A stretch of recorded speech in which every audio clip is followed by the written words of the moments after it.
Challenging. Transformative. A bitch. Confusing. Moonshot. Reborn. Goals. Innovation.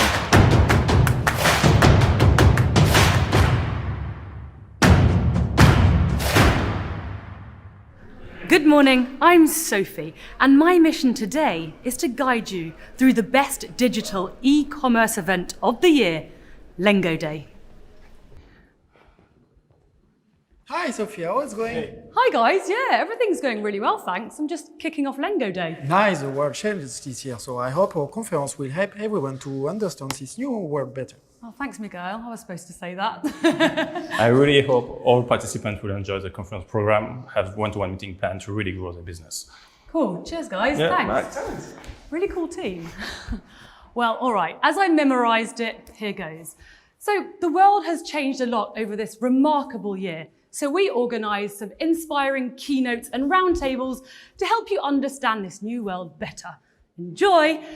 Now I'm just gonna get into my new role. Is it the same with you? When I wake up in the morning, I'm in warrior mode, like me versus the world. And then I arrive at the office and I'm ready to take on the day. No, wait. Me versus the day. That reminds me of something. The Amazon versus everyone else problematic. Who doesn't sell on Amazon these days? Come to think of it, who doesn't shop on Amazon? Just how can other channels compete with Amazon? Well, expert Rick Watson explores that in his keynote, just how other channels are preparing and taking on the challenge of Amazon.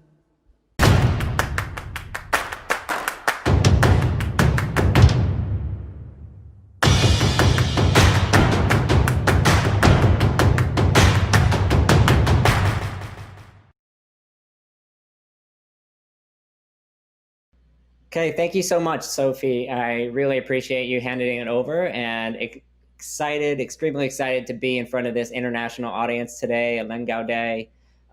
We have an exciting topic, and I'm sure you're all waiting to hear about it. Just a bit about who I am. My name is Rick Watson. I am e-commerce consultant internationally. I've been in the e-commerce industry as an entrepreneur and as an operator for the past 20 years. Companies like Channel Advisor, Barnes & Noble, Pitney Bowes, both in the sort of domestic and cross-border industries. And super interesting topic today, and it really has to do with the strategy of all the big players in the e-commerce world. And in particular, we all know who the king is in the e-commerce world right now, and that's Amazon. And so the big question in everyone's minds always is, can anyone knock off the king or the queen, as it were? So I think the answer is a complicated one, and you have to look at first, sort of survey the players and who they are.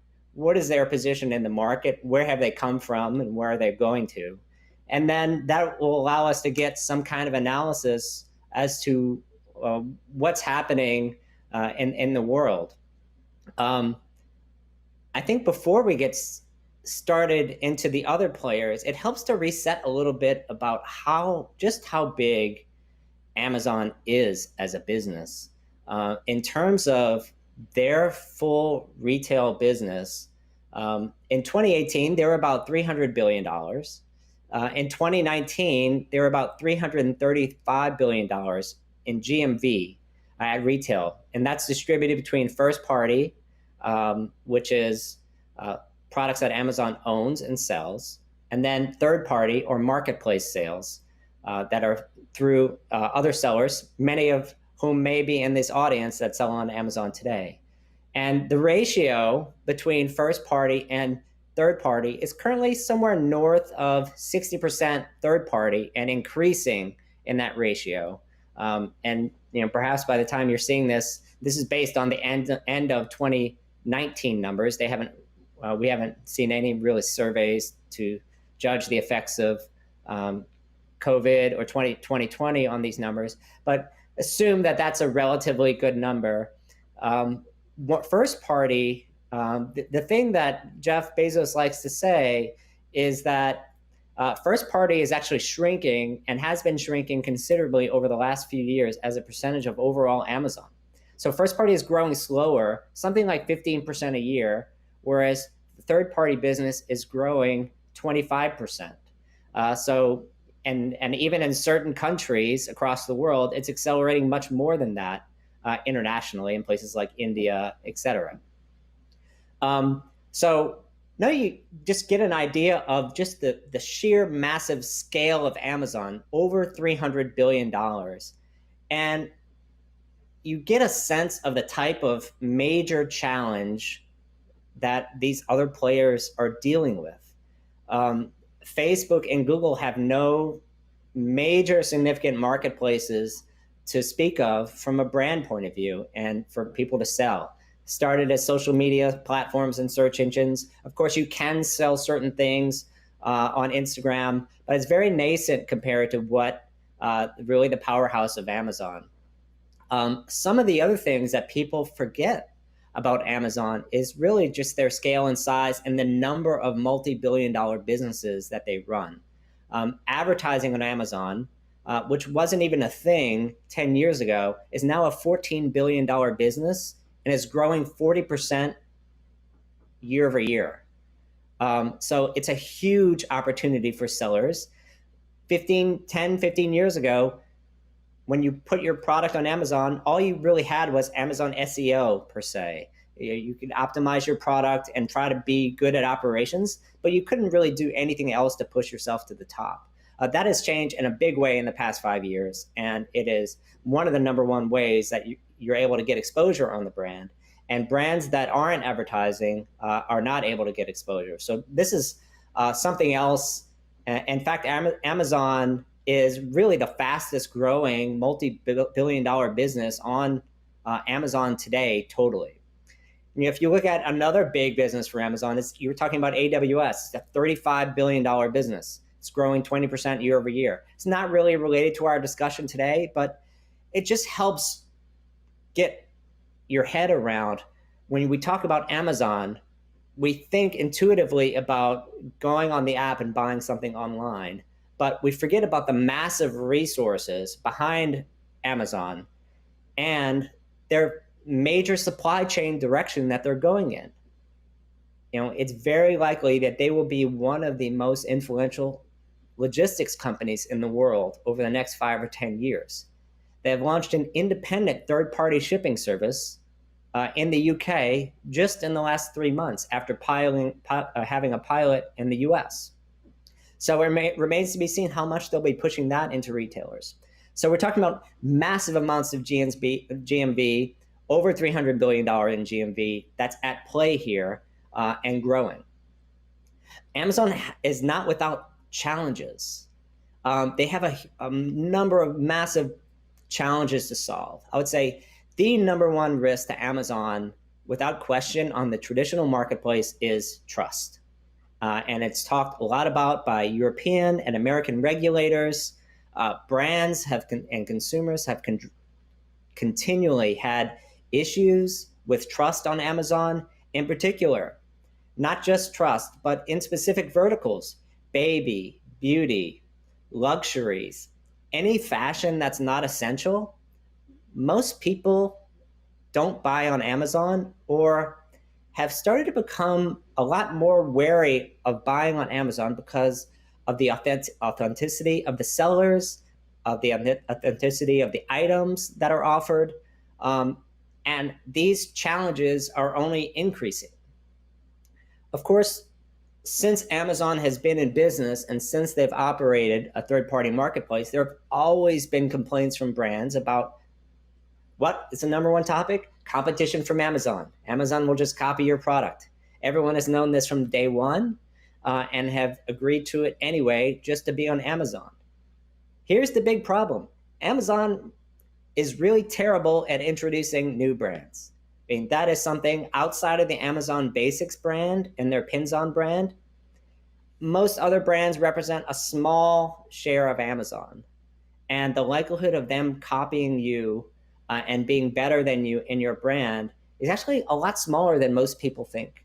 And so that is actually a weak spot for them because private label or house brands are actually increasing margins, some of the best retailers in the world do a much better job than Amazon of introducing house brands because they have that brick and mortar footprint. They have a place for consumers to touch and feel this brand before they just see it in an Amazon search result. Another category that's a challenge for Amazon is electronics, and as well as any kind of branded merchandise. Just try to get an Apple, any kind of official plug or connector or anything on Amazon. I actually defy you to do that. You will spend all day and you will still not be sure if you bought the right thing. So Amazon is not always the best place to shop. What they do have is consumer awareness, and over 60-70% of all consumers are searching on Amazon for your products, even if you're not there. So you might as well be there anyway. Another big challenge for Amazon is actually something that a lot of people don't know is over 80% of the searches on Amazon are unbranded. And so even from a consumer intent point of view, Amazon is becoming more and more a white goods or private label marketplace rather than a place that's friendly for brand. That's a big challenge for them long term in terms of their growth. I would say the other big point about Amazon is like, okay, how big are they? How are sellers doing on Amazon? It's like, just to give you some idea, there are about 3 million sellers reported through industry experts, people like Marketplace Pulse. At the end of last year, reported about 3 million sellers on Amazon, only up about 5% year over year. If you think about, okay, Amazon is growing 15% first party, 25% third party. Let's just use the United States as an example. And there's only 5% growth in sellers in the US. What does that tell you implicitly? It means that there's a lot of consolidation in the market. The bigger is getting bigger, and the smaller players are being squeezed out. Even now, you're starting to see major players starting to buy up FBA businesses and to consolidate them to take advantage of this Amazon brand search equity is there. I would say one of the final challenges of Amazon that a lot of people don't talk about is the penetration of Chinese sellers. Compared to 10 years ago when Chinese seller penetration on Amazon were probably less than 10%, now we're dealing with 50, 60% of penetration of all seller count on Amazon are actually based in China. And this is specifically for the US marketplace, which is the most developed marketplace. And so this trend is coming everywhere to all marketplaces. And so why is this a challenge? Because you're still dealing with the fact that the trend on Amazon is to more and more unbranded goods. And I say all this and with the positives and negatives of Amazon to paint sort of a very specific picture about Amazon. This is the state of the world. This is not to say that Amazon is not a fantastic company. They're probably one of the most innovative companies on the planet. But for a competitor to actually take down Amazon and to sort of fulfill the premise of this talk, they really have to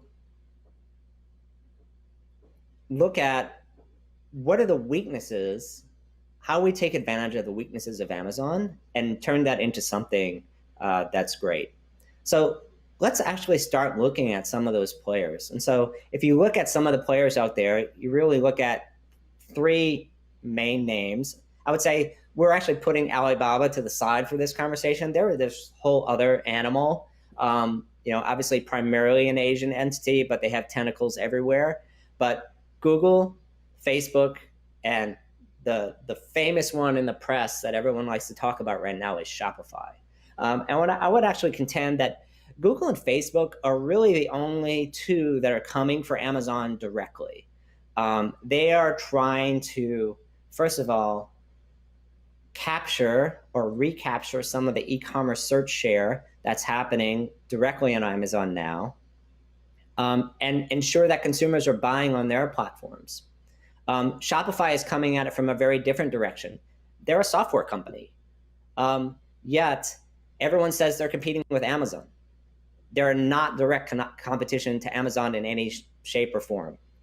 However, the worldview that they represent is quite a bit different. So let's dive into Google for a second. Google is, I mean, everyone knows Google. There's not anything I can tell you about Google that you don't already know. They're fantastic about satisfying intent-driven searches. The beautiful thing about Google from an e-commerce point of view is that anything you type into the search engine signifies user intent. I want to do X. I want to buy Y. I want to research Z. These are all things that marketers, brands, retailers can take advantage of, advertise against, and find the solution. The big problem for Google over the past so many years has been the increasing share of searches that Amazon keeps getting year after year. It started 5, 10, 15%. Now it's well over 60% of all commerce-focused searches actually start on Amazon and not Google. And that is a huge problem for Google that they have never been able to get in front of and never developed any viable solutions for. You know, they've kind of gone back and forth between shopping and shopping actions and marketplace and express and all of these different initiatives. None of them seem to gain a massive amount of traction. There are quite a number of them that you should be doing as brands and likely are, especially shopping, Google Shopping and AdWords being, the biggest by far.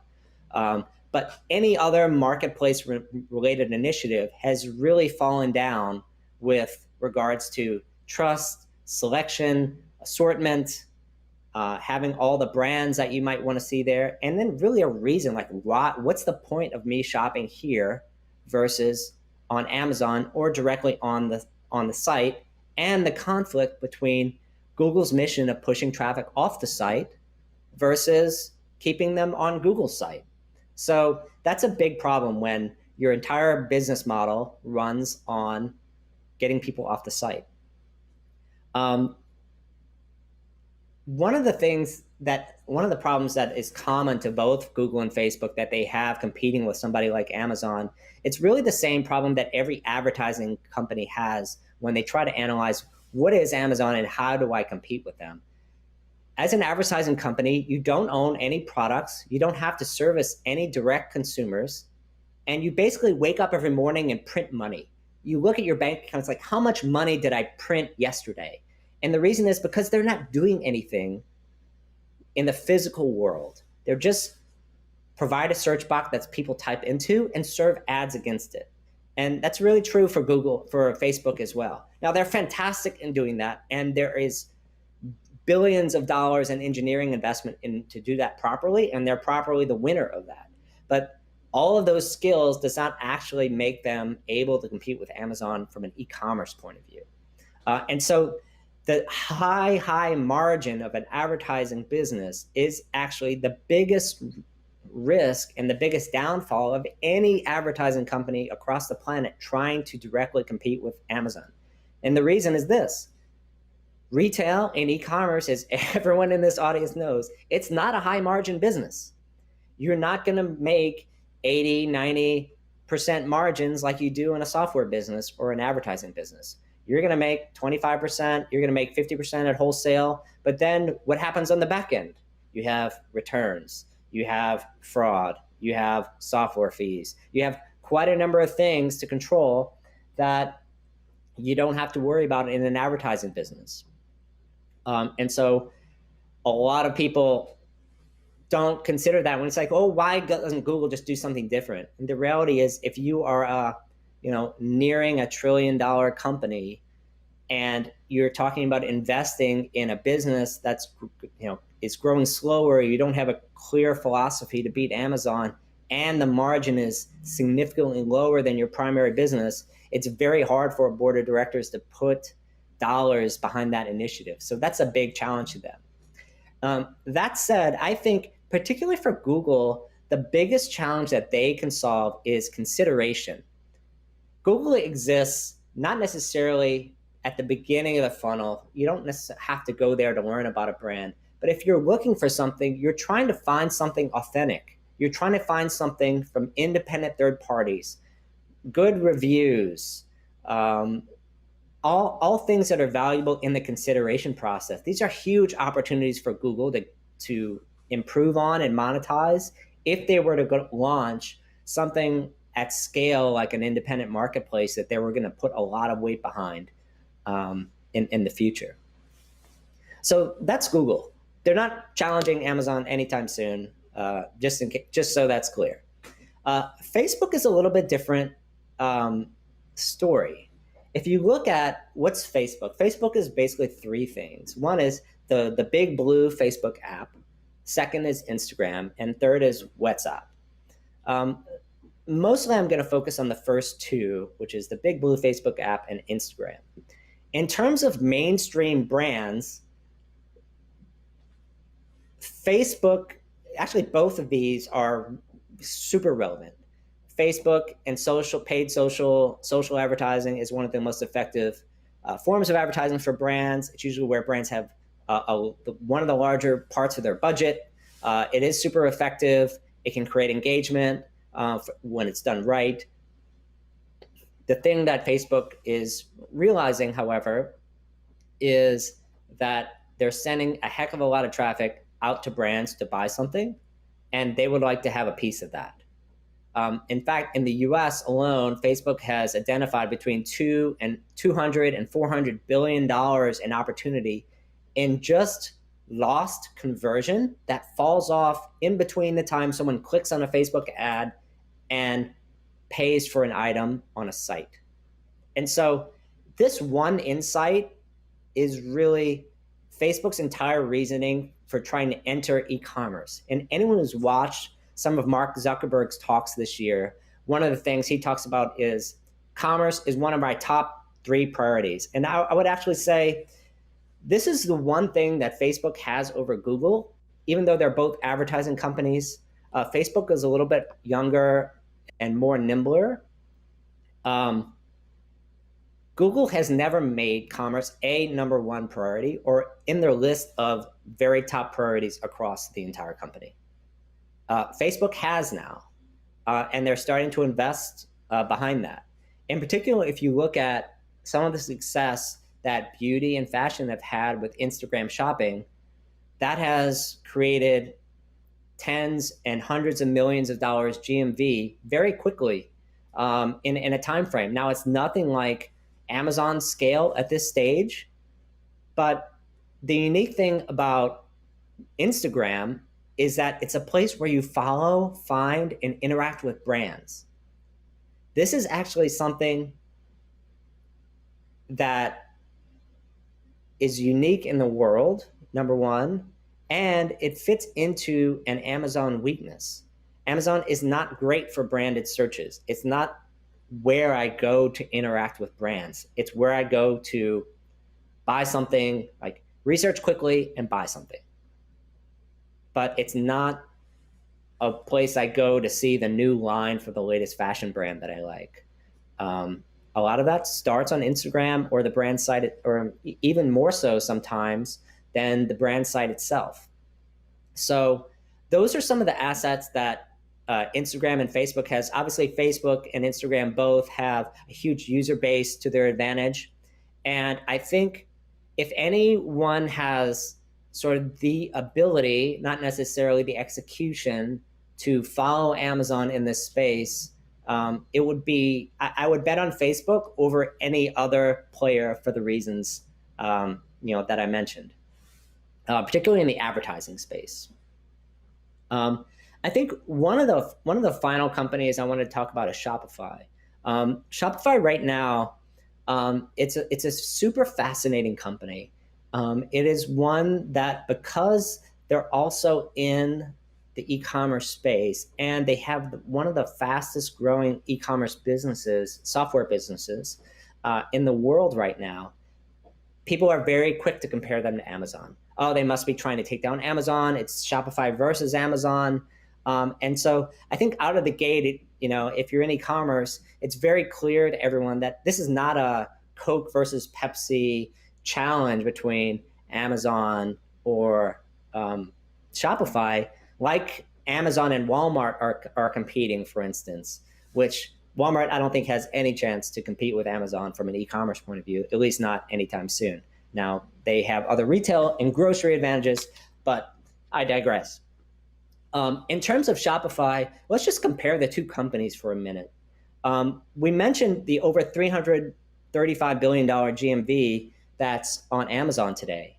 Well, what GMV do all of their merchants power, which is about 1 million plus merchants? They power about $61 billion in GMV, and their growth rate from 2018 to 2019 was about 50%. So they went from 2018, $41 billion. And their growth rate has only accelerated throughout 2020. And so I have no doubt that their growth rate is going to be higher this year, potentially even 60, 75% growth, because they're fast becoming the default e-commerce platform of choice for a lot of up-and-coming brands. So what does it mean? So let's take all my statements to the side for a second and set up the competition. What would it take for Shopify GMV to overtake Amazon GMV? Well, if you look at GMV, means gross merchandise value, which is really just the total number of the sales of goods that are accounted for in the platform. So if you buy something for $100, that counts as $100 GMV. It's not revenue that you're taking in. It's just the commerce activity happening on the platform. And so if Shopify is growing at 50+% a year and Amazon is only growing 20, 25% a year, that means at some point, if that continues, Amazon can be overtaken from a GMV point of view just by the Shopify platform itself. And if you just run the numbers straight, Shopify GMV will actually pass Amazon third-party GMV, which is about $200 billion today, but will obviously keep growing, probably 25% and might slow. In probably the middle of 2024, if you just do the straight math from where it is now. This is not a prediction, but it's useful to understand that Shopify is the only one of these players that's even in the same ballpark of scale that they could be playing with in the next 5 years, which is sort of fascinating to think about. And so they're growing faster than any platform on the planet. They're actually, the platform is growing faster than any of Amazon's businesses, including their fastest growing business right now, which is advertising, which to me also fascinating. What are so why do people set up this comparison at all? Shopify is a software company. They make, on Shopify Plus, 0.25% of sales, or some monthly subscription fee. Why even compare them to Amazon? Shopify, to be honest, there's so many Shopify stores that sell on Amazon. So what is this competition about? I think the big thing that people like to speculate about is could Shopify build a marketplace? Could it take all of its merchants and then collect them and then start driving traffic to it? And I think the reason that is very attractive to a lot of brands is that most brands would like more sales.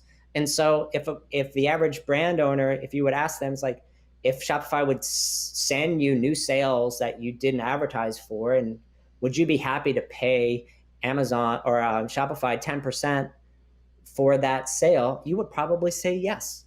And so just those sorts of things start to set up the tension between these companies and their worldviews.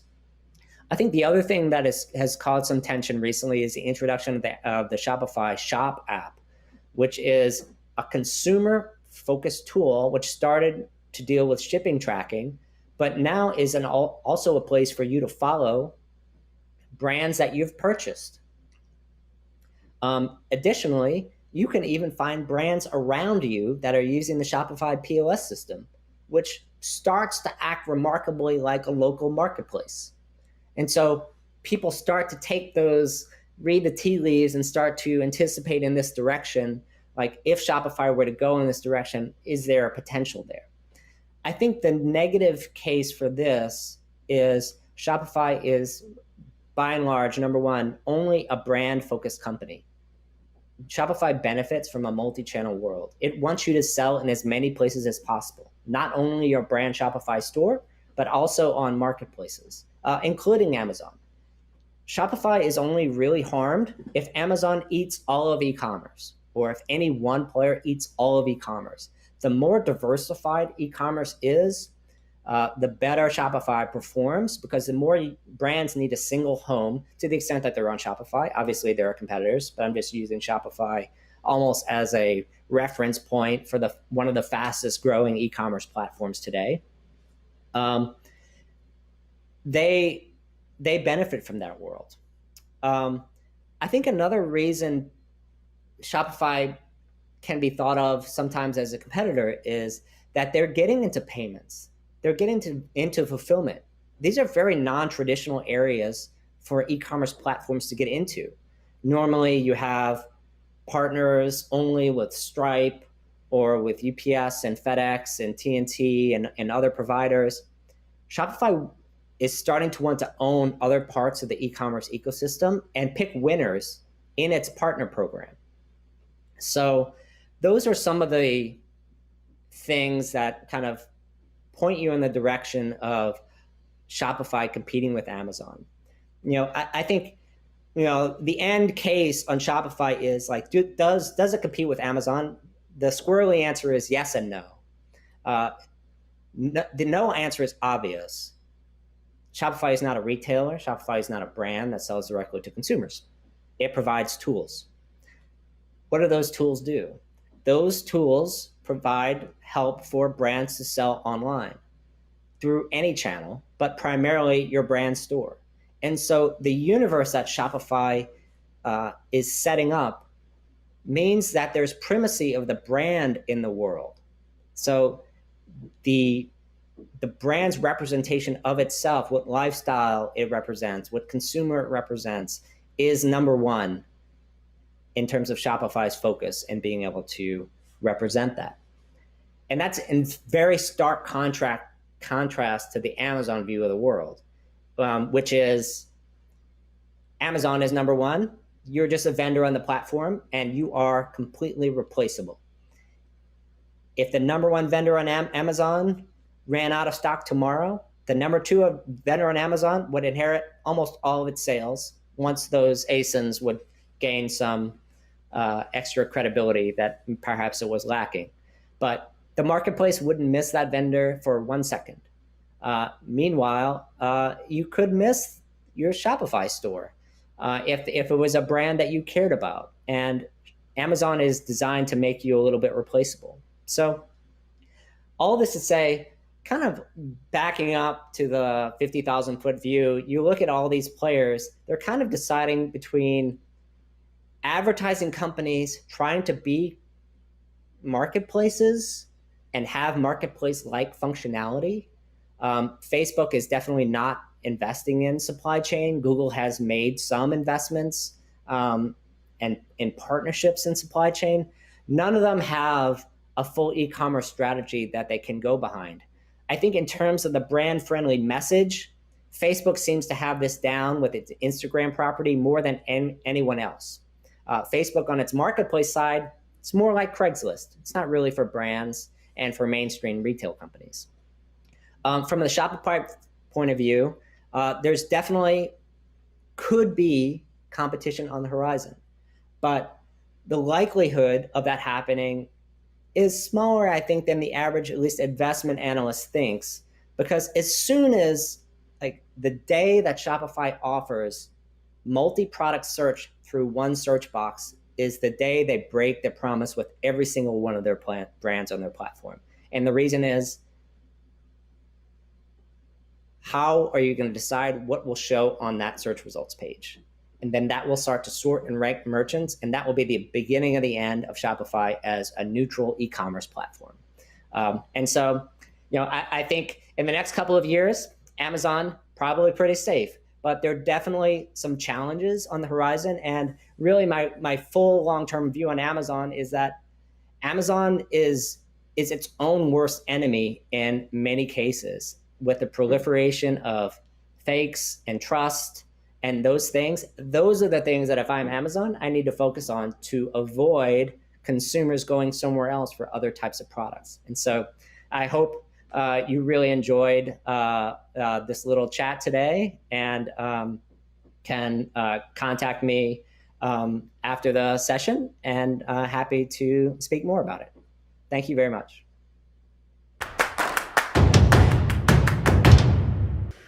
Thank you, Rick, for your interesting opinion on this Amazon-related topic. Now, I don't know what it's like for you in your office, but here we like to start the day with a damn good coffee. Come on, there's nothing better to wake yourself up than with a big caffeine bomb. Oh, I'm sorry. Okay, so maybe I'm not completely awake yet. But, you know, coffee's my safe ground. But then I guess, you know, the world isn't really 100% safe. It's paved with uncertainties. But you can prepare yourself and your business for these situations. Find out how your e-commerce business can stay agile in these circumstances in our first conference of the day.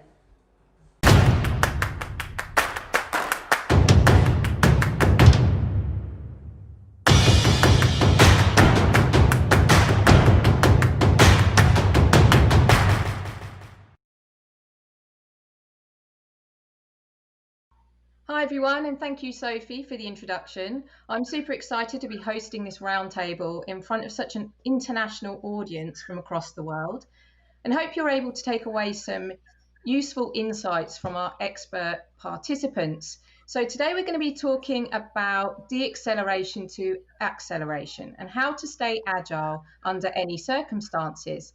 Now, before we jump into the content, I'll first go around the virtual room and introduce our amazing lineup of guest speakers. So first we have Sarah Taylor, Head of Sellers for eBay in France, and Sarah drives operations and acquisitions of sellers. Hi, Sarah. Hi. Nice to be with you. Fantastic. Glad to have you here. And we then have Andy Mulcahy, Strategy and Insight Director from IMRG. Andy is known in the industry as an e-commerce research and trend report specialist. So hi, Andy. Hello there. Known for a lot of things, but I guess we'll leave that to the side. And lastly, we have Tommaso Trevisan, Channel Manager from Vtex. Tommaso manages e-commerce and PIM projects with complex workflows and integrations. So hi, Tommaso. Hi, glad to be here. Fantastic. So thank you all for participating today, and conscious of time, and there's so much we want to cover off today. So let's dive straight into the topic of agility. Now, the world changed overnight and we're now living in uncertain times more than ever. The dynamics in e-commerce have completely changed. Businesses are adapting to this new landscape, and to stay ahead of the game, they need to be agile, alert, and able to move quickly under any circumstances. So let's first start off this discussion and talk about what happened to the e-commerce industry during COVID-19 lockdown. So we'll go around the room, and whoever jump in first and tell us about what survival tactics did you as a business implement? If you want me, I can jump in. Well, I'd say that there was two things. First, we really had with the lockdown to prioritize our sellers' survival. On ebay.fr, we have 23,800 professional sellers that are counting on us to having their business. So we needed to ensure their proper business, even with the crisis, protecting them and helping them with the issue they had with the shipping carriers in France that could not deliver the parcels at certain times. So we launched a global measure from eBay called the Seller Protection to ensure their performance and their status on eBay was not affected with the crisis. And then we also accelerated a program that was already existing that is called Always Open on eBay, as we have lots of sellers and lots of opportunity for small and medium businesses having a physical store to launch and be online.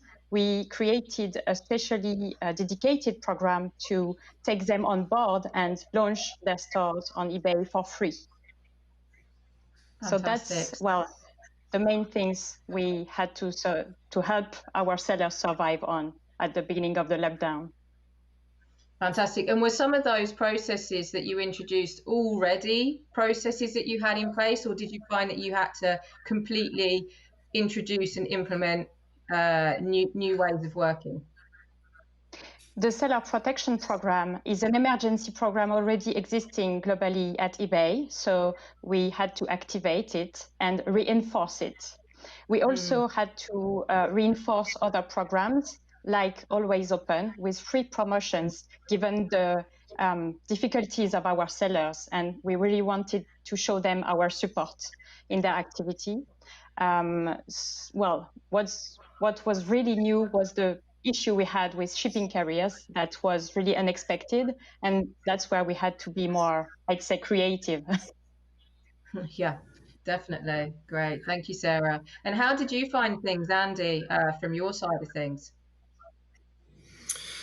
So what we do is we're a trade association for online retail in the UK. So the main thing that we do is we track the market. So we have lots of data. So the main thing that you noticed immediately was the way that it impacted demand so much.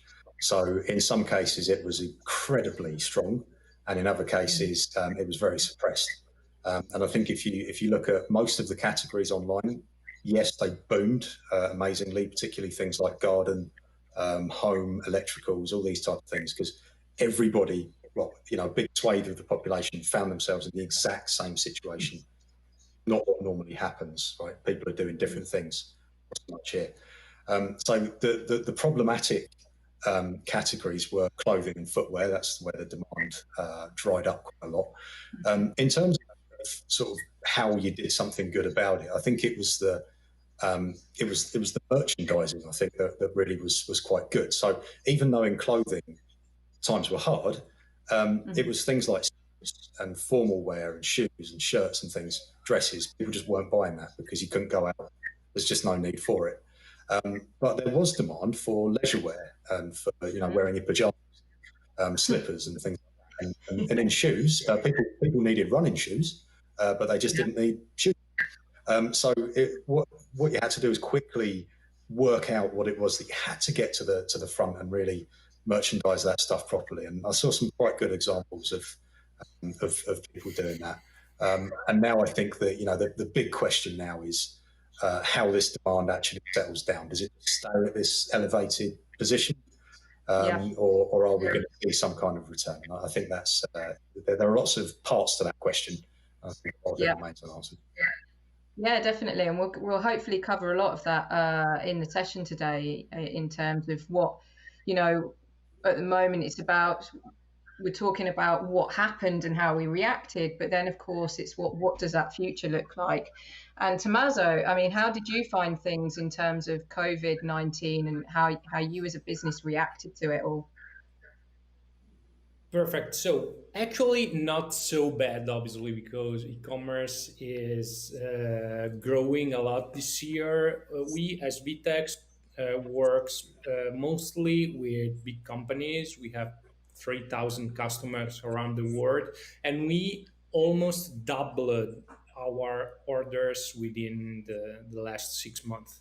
So we are kind of happy about it. We see also that there are some survival tactics that some customers put in place. Some used more creativity, some relied on agility, some more focused on different types of business. So moved from B2B to B2C, or created new marketplaces, joining forces with other e-commerces. If you want, I can speak about some examples. So we had some super quick projects that were impossible to do before COVID. For example, we created La Baja, that's the biggest pharmacy chain in Argentina, and they went live in 20 days. So it's a huge business with more than 300 shops, and they went live in such short time. So there's a different attention on the TCO of the project and on focusing on the things that have more value. So, well, I can give you other examples, but I Other think creative things. Sorry, I was just jumping in there. Something interesting that you mentioned was the speed, right? As in, this is probably, and this is what you mentioned, Sarah, as well, which is interesting, as in, some of these are processes that, or projects that you guys have already been working on in your businesses, but actually there's an acceleration here, right? Of actually, it's no longer going to be a few months, but actually, from what I'm hearing from everyone, it's about having to then all of a sudden move quickly. Yeah, I agree. We've launched projects in a very short notice versus what was expected. And we also see with our sellers, professional sellers, some accelerations on their side to go digital or to find out new ways of working to be able to provide the products to the customers. Yeah, definitely. And the example that you gave for the company in Argentina, did you find that all of a sudden that it just sped up the launch? Was the launch date a lot further out? Well, actually, the compelling event was that the previous website was not working, was not stable, and was not able to keep all the traffic they had because it was a pharmacy. And so they had to move it quickly. And, the important things here are for sure the commitment of the customer on the project, resources, and mindset, because you have really to just focus like on the make it work and then make it better. So I live in Italy. I work a lot with fashion here. If you don't have all that super perfect, even like the shadow of a button, you are not going live.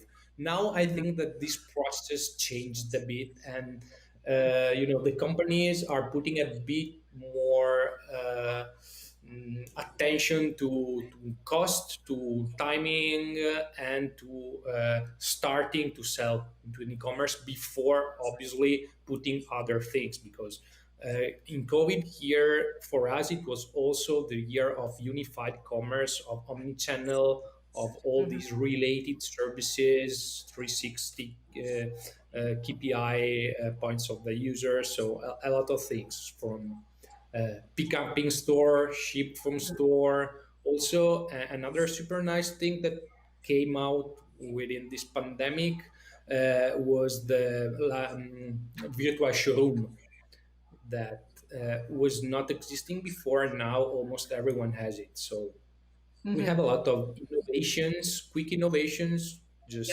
to help the customer. And I guess you sort of touched on something there. It's this whole thing of, which is interesting about this perfection, is that so many businesses were always wanting to launch things, but waiting for that right moment. Whereas actually what is perfection? And even as you mentioned in these industries, and Andy, you mentioned on clothes and even footwear, there was a time where I guess in these industries, the models, the way you would have a photo shoot is no longer. So how do these companies in the clothing industry start bringing in new products or photographing these at the level that they were doing before? I mean, did you see a change in terms of those industries, how they were merchandising products compared to pre-COVID? Well, I mean, given the fashion example, I mean, we've got to be honest. The fashion was in a pretty bad place before we got into this. The sustainability question, the environmental footprint, and all this kind of thing. And being brutally honest, haven't really done anything. None of the fashion retailers have done anything for quite a long time, and the problem was built and built and built. And now that their customers have become a lot more aware, they're asking more questions about how these things are sourced, how things are made. I think that becomes quite a big part of it. And from what I've seen so far, it's the sort of thing that's put us on the hop a little bit. And people have tried to put out solutions that actually aren't really proper solutions. They've just kind of tried to do something quite quickly. It hasn't really worked. If we go back to before COVID burst in, now we cover online, okay, so we're not high street retail. Overall, I think retail has not had a fantastic year. I think it's been pretty bad. But online, of course, it's absolutely boomed. But before we got into this, not 2019 wasn't a particularly good year for online retail. I think there's this idea that gets put about through media that it's all just kind of going online, and that's why the high street's failing. But I don't think it's necessarily true. I think that we didn't see very strong growth through most of 2019, and the start of 2020 was quite weak. There wasn't really a great deal of growth there at all. And then this has happened, and it's just changed. Trend lines were completely blown away from where you thought they were going. But make no mistake, there was problems in fashion before we got to this. So how they rebuild, I think, is a really important question. The point about this, the sort of merchandising and the modelling and things like that. I think you sort of bring in the influencers and these people. I think they're absolutely fundamental.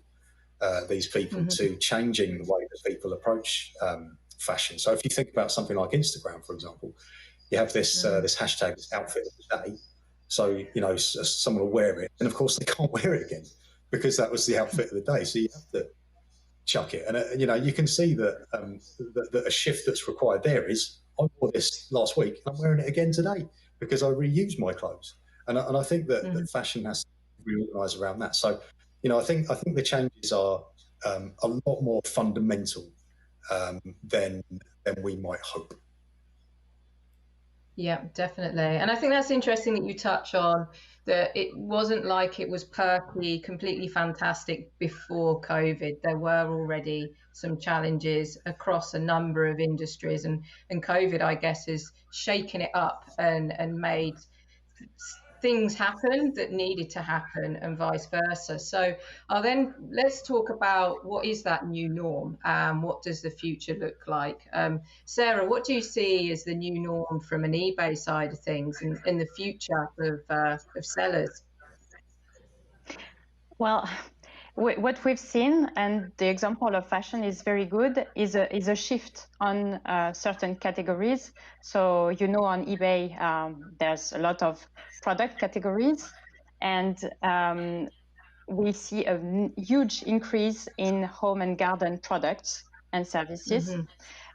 We've seen an increase from 74% year over year, and even now, which means that this tends to be the new norm because people are more at home, they're working from home, and they want their home more comfortable, new design. Also, lots of gardening stuff have been sold in the period and still now, which means that people really focus on their home as they spend more time in it, which seems logical.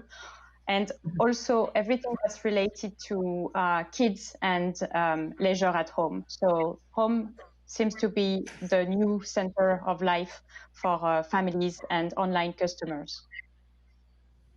Definitely. Is that what you found in Andy and Tommaso in your industries as well? Have you found sort of similar in terms of this whole lifestyle and home and garden categories starting to boom in addition to what other areas we've spoken of?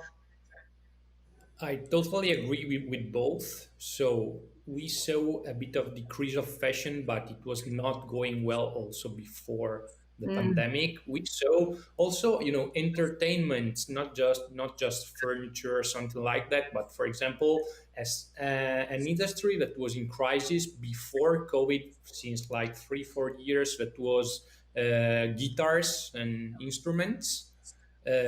Grow a lot in the last 6 months, so more than 3% each month, and it was like losing more than 20% each year. So we saw also this kind of switches of changes of interests, products, and so on. So no one wants to buy a new skirt to going to work if they are not going to work at the end, no? So I think that's crucial, no? Just the top for Zoom. Yeah. That's it.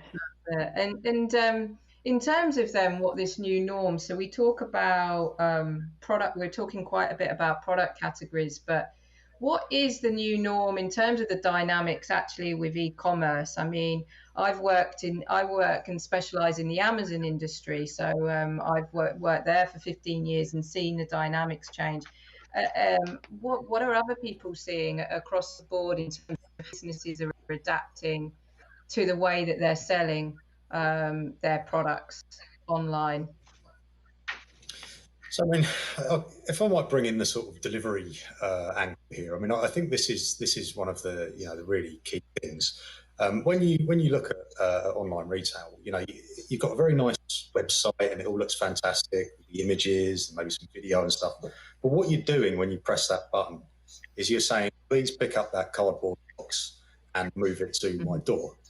And that's just the reality of it. And what this has done is it's made the volumes just enormous online. But the point about people working from home more, I'm not sure that that's going to reverse necessarily. I think that there's a demographic split, because if you are, as I am, a parent, I can now take my child to school and be at my desk for 9 o'clock. That's fantastic. And we can pick him up. I don't have to get the train into work. I don't have to commute and everything. It's great doing this. And then I might go in a day a week and just have loads of meetings booked. I think that seems to me as a fairly sensible sort of template. With the younger demographics, they want to go into the office because quite often they'll be house sharing, working on the end of their bed. They haven't really got much. There's not enough space for them really, so that's a bit annoying. They'd rather be around people. So I think that seems to me a profound shift. I think we're all sort of denying that's what's happening now. I think that is happening. I don't know why anyone would want to go back to their 2-hour train commute if you're able to just work remotely. So there's that. But from a delivery perspective, what that means is it's been quite good for that, because we in the UK specifically, we have a problem where we just want stuff sent to our house. So it doesn't matter that we're at work and we're not there to receive it. We say, send that box to my house. And then, of course, the box arrives at your house. There's no one there. It gets left on the porch or whatever. And then someone comes home and gets angry that there's a box on their porch that could have been stolen. But now, of course, a lot more people are at home. It's kind of solved that problem. And it's kind of reduced that need for just massively fast, I need to know exactly when it's coming and exactly what time so that I can be sure I'm going to be there to meet it, because you're just kind of at home. So I wonder if fulfillment has been sort of massively impacted here.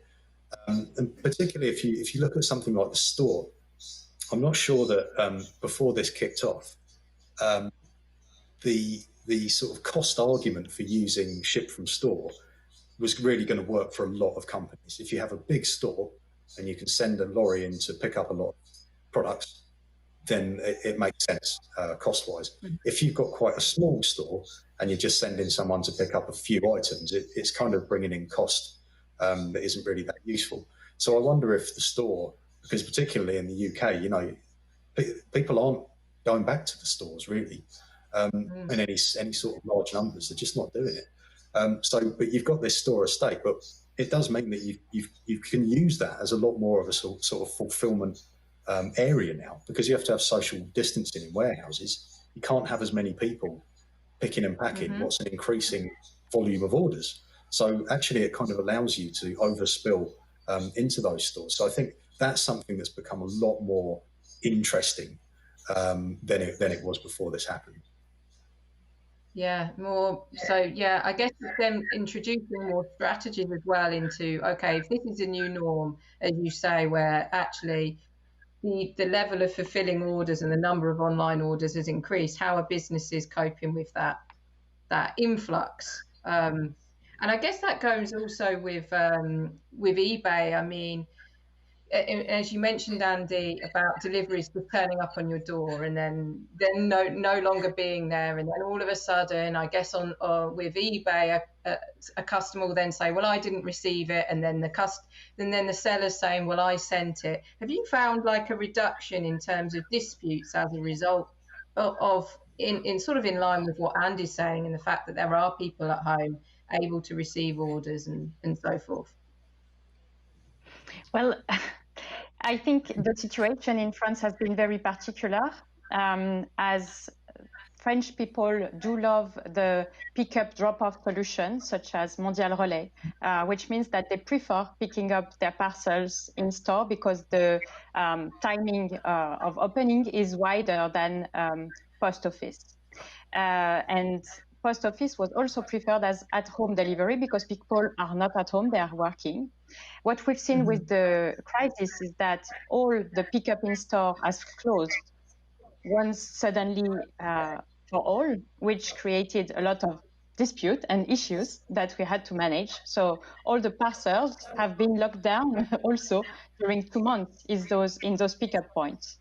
And with the reopening, it's being very progressive. We don't think that people will pick up in store like previously. They prefer receiving their parcels at home because they're also more at home. And they slowly start to reconsider pickup in store. That was so popular in France, but I think it really changed the mentalities. Definitely.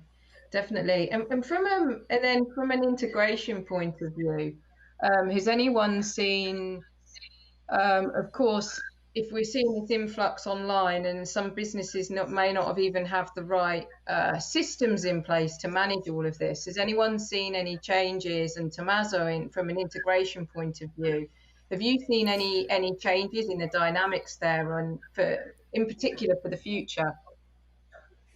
Okay, actually, as also Gartner stated, the importance of headless commerce is growing a lot. Headless for integrations, for microservices to connect different platforms, and for all the distributed omni-channel stuffs related to what we are saying now. So pick up in store, ship from store, and so on. Because also, okay, pick up in store is the easy one, but if you want to include the inventories from each store and show it in real time to all the customers and decide where to pick it up, how much will it cost from one or another store, and if they have a different pricing inside that store and so on, it start to get complex. We were able to manage all these things because we are based in microservices, and we see that there's a lot of more attention on these things, because at the end we are always seeing this term like unified commerce or collaborative commerce that's growing a lot. So also within the same company, integrating the digital channel with the brick and mortars to deliver a seamless user experience and send the order where they want, when they want, from the place they want, and so on. So we see a lot of attention in this. Yeah, because really the categories that we've been talking about, a lot of these categories aren't necessarily the most advanced categories when it comes to online.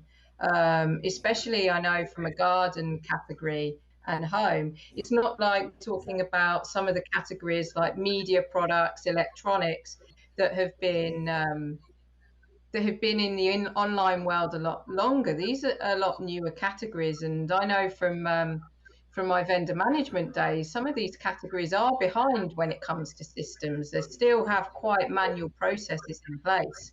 So I imagine it had been quite a challenge for some of these categories. I think the thing is, you got to pick your battles, haven't you? You've got to decide. Well, we want to have some fantastic AI solution that just does everything automatically and does it very cleverly. But I think that the big thing at the moment, over the last sort of 6 months or so, when you say, it's been going on for 6 months, it does rather seem crazy, doesn't it? Over 6 months, we've had a lot more new customers, I think a lot of retailers would have had than they would normally get. But that's the same for your competitors, right? So you know that you're getting a whole load of new people, fantastic. But then the question is, what do you do with them? And because you have all these new people, you don't want it to be just, I wanted to buy something off that big retailer but they were out of stock, or the website was crashing because the traffic was so big. So I had to come to you and buy it from you. Goodbye, I'm never buying from you again.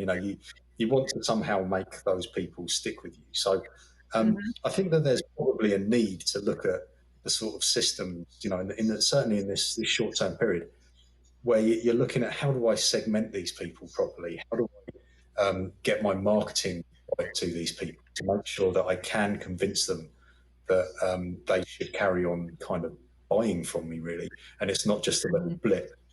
I got an upturn here, great, but then because my competitors are smarter with the way that they do that, I then lose people to them.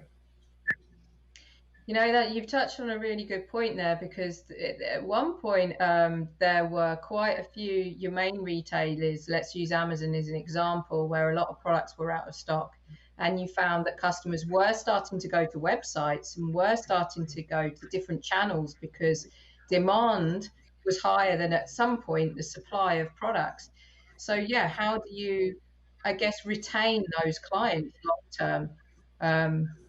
Not for them to then just go back and, as you say, revert to the previous products or previous channel. And I remember reading an article actually that said actually some of the customers that purchase new brands during COVID are actually likely that there is an element of brand loyalty moving forward if they capture that. And I guess how have you found that from eBay side of things in terms of retaining those new customers that have come through? Yeah, that's definitely a key question, and we address it with a dedicated marketing for our new joiners. And yeah, we've seen a big increase. What's interesting is that in terms of demand, of course, the increase was crazy on certain products. And where we feel lucky is that we are a worldwide marketplace. So some countries could feel the need for other countries. And we've seen very interesting imports and exports of products that were more in demand in certain countries or other, depending on the lockdown. And a much longer acceptance for delivery delays also. So at the beginning, of course, there was the lockdown in Asia that impacted on tech products. But then there was a lockdown in Italy, but the UK and Germany had still a very strong offer locally. And everything worked like this with our global network from 200 countries and sellers around the world. Yeah, that's interesting. Especially, well, we won't go on to the Brexit conversation right now, but yeah, definitely in terms of the taking advantage, I guess, of the EU. And in terms of then, of course, businesses are sitting here and they understand what happened or don't understand. It all seems a bit of a blur. But how are you advising or working with clients in terms of helping them plan for the future? Because nobody really knows what the future really is, although we speculate. How do you help businesses through such uncertainty when it comes to planning for the future? Let's start. To me, anybody? Tommaso. Oh, it's the same. Okay, no. Yeah, you go for okay. it. Well, actually, it changed a bit the way of making an e-commerce project. So from the technical point of view, from the sales point of view, and from the expectations point of view. So on a certain level, expectations are much higher now because the market is now used to a lot of features for each brand, and obviously relying on eBay, relying on Amazon and so on. The user is used to a lot of functionalities, from returns, from replacing an object, from a lot of features that are now standard are not in a lot of platforms. In another point of view, the e-commerce managers and brands are getting way better. So we are like in the, depending on the industry, second or third wave of the e-commerce. So we are not seeing anymore a lot of brands that are building their first e-commerce. They don't know nothing about how doing the project, how legal entities works, how integration with payment providers works, and so on. So it's changing a lot, and this helps a lot on building faster projects. So a lot of people now are interested more on having an agile platform. So service as a service, SaaS, is the new standard. So, and no one wants anymore to take care about the servers or worrying that on Black Friday everything goes down and they don't know who to call and what to do. So, a lot of things changed, and this helped to, you know, put better projects on the better e-commerce platforms on the market, because at the end everyone made giant steps also in the last year of development, just also before COVID, because of the maturity of this. And on the project side, it's easier because, you know, making it the analysis of an e-commerce is way faster, because you start from an existing one, you just define integration with shipping providers, payment providers, like channels, so marketplaces like eBay, Amazon, Azos, or other. So it gets a lot easy after to develop without having surprises. Yeah. So Yeah, we see a bit this thing. Yeah. Yeah. And I guess that just does, I did say that leaves us with one question when it comes to Brexit. I did say let's not go there, but it is an important conversation. So how, before we wrap up, how are businesses or planning, or are you advising businesses to plan for Brexit come January 2021? Well, as the Brit, you know, Let you go. It's one of those questions, isn't it? You know, this has been going on for 4 years already. It's incredibly boring, and we all just want it to just go away. In the last couple of weeks, it's come back and it's now headline news again. But you know, anyone in business has known about this for 4 years. You know that it could be this, it could be that, and at some point we will get this kind of decision. I mean, the thing is, you know, you should have been planning really, and you will have contingency in place. You know, so if the supply of that becomes more expensive, then we know we need to switch to that or whatever it is. You know, if you haven't done that sort of contingency planning, you know, you're running up against time a little bit now, I think. But there's always the possibility that it doesn't really happen in January. We just talk about it for another 20 years. So that's a nice thought for you. Yeah, definitely. Okay, great. Well, from what I'm taking today, just to summarize some points, and hopefully those that are listening today have found it really insightful in terms of your experiences that you've shared today, is that really, as you mentioned, Tommaso, expectations have increased. People, more and more businesses are now shopping online. We're seeing this increase in home and garden categories, in this lifestyle, even clothing, but from a different angle as well, in terms of more people are buying lifestyle clothing as opposed to more formal wear, and business is adapting. But then, of course, you've got this fulfillment. There's more demand. More people want products sent to their houses. Andy, I love the example or the idea that you shared in terms of actually all these stores that are almost a bit more empty, less people shopping in them, actually using them more as a fulfillment method as well. So there's ways, I guess, in terms of how businesses can be innovative with what the current situation is, and the fact that businesses are learning to accelerate quicker as well, as in it's kind of the now or never approach as well, which is something that we're definitely seeing. So I just want to say thank you to everyone today for all the participants. So Tommaso, Sarah, Andy for today. And if you have any questions for those that are watching today and would like some more details and would like to speak to Sarah or Tommaso, make sure you head over to the eBay or VTEX virtual stands and book a one-to-one meeting. So thank you everyone for today and those listeners, and hope you found today's session insightful. Thank you. Thank you. Goodbye. Thank Have a you. nice evening.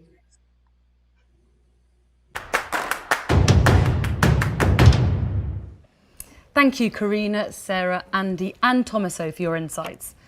Back at my desk. I'd prefer it if I could, but I really can't stay put in front of my screen like a robot. I need a little change from now and then, don't you? I don't know what you like to do when you take a break, but I like to send out some snaps. Well, I've got to keep my friends in the loop and my followers happy. I was really surprised when I started getting shopping opportunities on Snapchat. It blew my mind. Aissatou from Snap Inc. can tell you more about this new opportunity.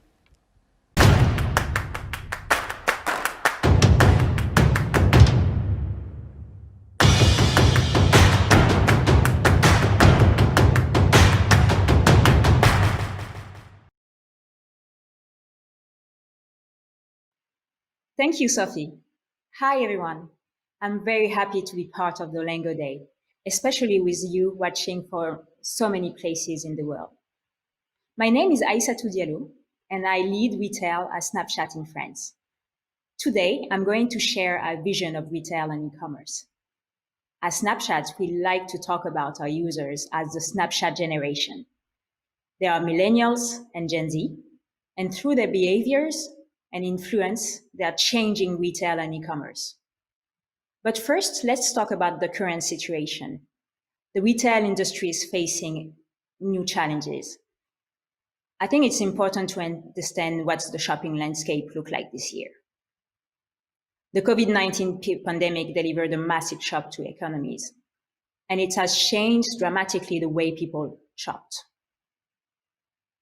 In Europe, we are forecasting almost 10% decrease in total sales this year. And this has actually accelerated the change in the way people shopped, as I said. The new shopping landscape going to rely even more on digital. E-commerce has grown more in the few last months than in the decade before that. And it's going to stay. We have surveyed American Snapchatters on their plan for shopping for Christmas. 76% of them say that they will shop online. That's almost 30% more than last year. And as the Snapchat generation is finding new ways to shop, e-commerce presence has never been more crucial, as it may take years to come back to normal. And as a direct consequence, there has been an acceleration in mobile shopping. And with that, new challenges. Your audience is fragmented. Potential clients are spread across many platforms, many devices. And if the opportunity for you on mobile is tremendous, the path to purchase is complex. It's hard to share your message and your value on a small screen. And let's put it this way, conversion rates are lower on mobile. Multitasking, busy lives makes it harder for you to engage shoppers who have a limited attention. At Snapchat, we can help you overcome this challenge. It first starts with our unique and massive audience, the Snapchat generation. This is 238 million highly engaged people that are using Snapchat every day to communicate with their loved ones. They are spending on average 30 minutes in the app to talk with their friend, to play with the camera, and to discover content. We have a very high penetration in developed markets, with the majority of Gen Z and millennials using Snap. Just to give you an idea of this massive scale, we are reaching more 13 to 24 than Facebook and Instagram combined in 5 countries that are the United States, the UK, France, Canada, and Australia.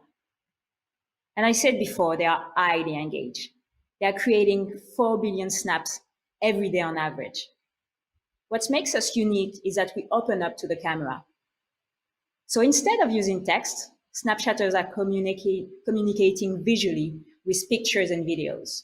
I repeat once again, 4 billion snaps created every single day. That's actually more than the total number of pictures taken on all smartphones and all other digital cameras every day. I would like to share this little video to better demonstrate how our community uses Snapchat before, during, and after shopping, whether it's in-store or online.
I love it.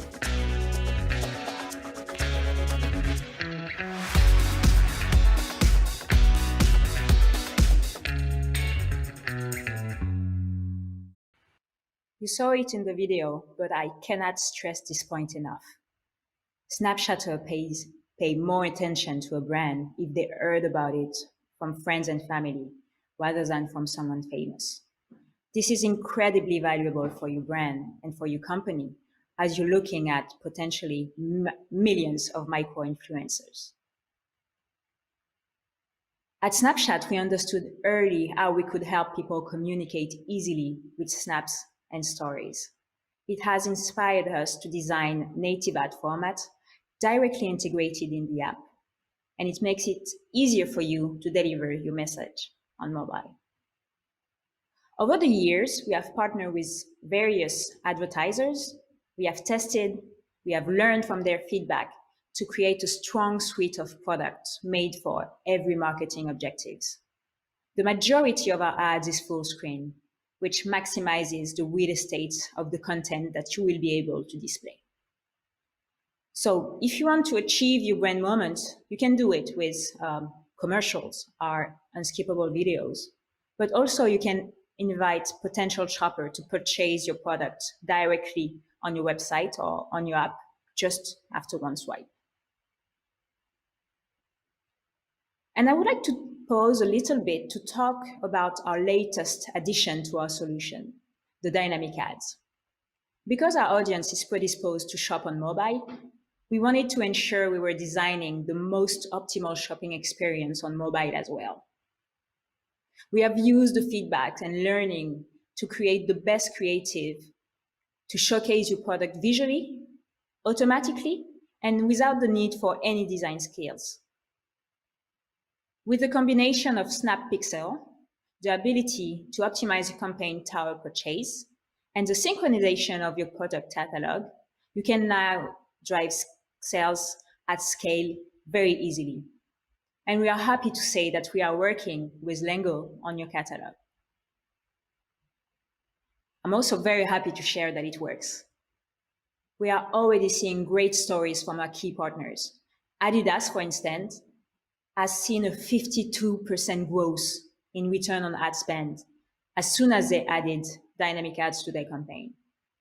We have this great quote from Rob Seydoux saying they have found a new way to reach their target Gen Z and millennial audience with relevant product creative throughout the consumer journey. Christmas is exactly Christmas is actually coming very, very soon. And I hope you will be inspired by this case. Using the full suite of our products, including dynamic ads, Swarovski outperformed the internal benchmarks. Over 200% higher return on ad spend and over 80% more efficient cost per purchase.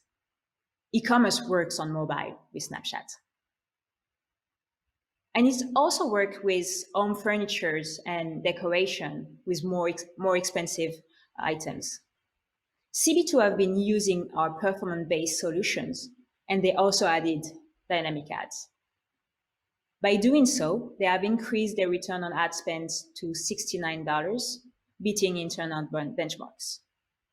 And if we take the dynamic ads alone, it brought $118 return for every dollar spent on Snapchat. That's great, right? Now that we have explored our e-commerce solutions, I'd like to take you back to what makes us unique, the camera.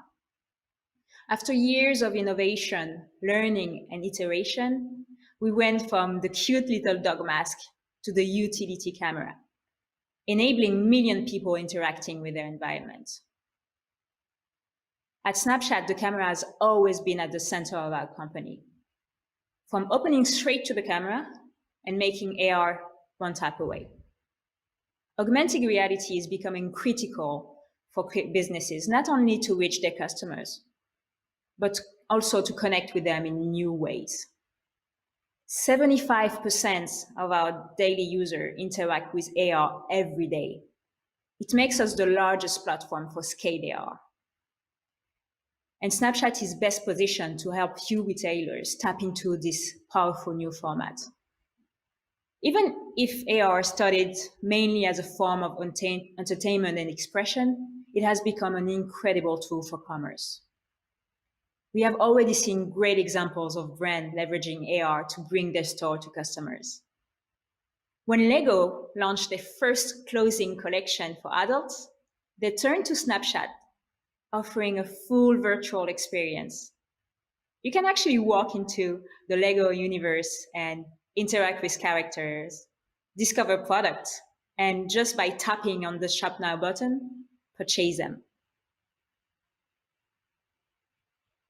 Another great example of our evolution is the Gucci experience. They offered all new way to try a new pair of shoes. I'm a big fan of sneakers myself, so I have to say this is my favorite AR experience. I could actually try the shoes from the back of my garden. And when you think about it, you're not even realizing that it's an ad. It's an experience, and this is what you can offer to your potential clients. Another great way to leverage AR is to offer a better version of your traditional advertising. This is what Wildhorn did. They actually invited Snapchatters to scan their outdoor ads, which enables them to unlock this experience, seeing the polo shirt in AR. And you could even go directly to the website to buy a polo shirt. And lastly, with so many of us staying at home, we could discover products before they release. That's what Toyota did in France. They brought the Yaris straight in your living room, showing the great new design to our users. The Snapchat generation loves to virtually discover products, and our camera offers you a unique opportunity to capture their attention with incredible experiences. So before closing this up, I would like to recap what we have seen today. We believe Snapchat is the right platform to help you reach our generation buying on mobile, as we have a unique, massive, and highly engaged audience. You will be able to provide them with a seamless journey to your product with the best format on mobile. And you'll be able to capture their attention with immersive experiences inside the camera, and not for a few people, but at a very large scale. Thank you for listening to our vision today. I hope you had a good time discovering the Snapchat generation with me. Enjoy the rest of your Lengow day. Bye. Thanks, Aisetu. Football is a big event in our office. Yes, we're big fans, to the point of live recording and then streaming them on social media. Live, that's a good keyword. Did you know that live commerce is becoming more and more popular? But what are the models? What does live commerce look like in China or in Europe? What are the trends of this still young field? What does live streaming look like in China? Find out more in our next conference.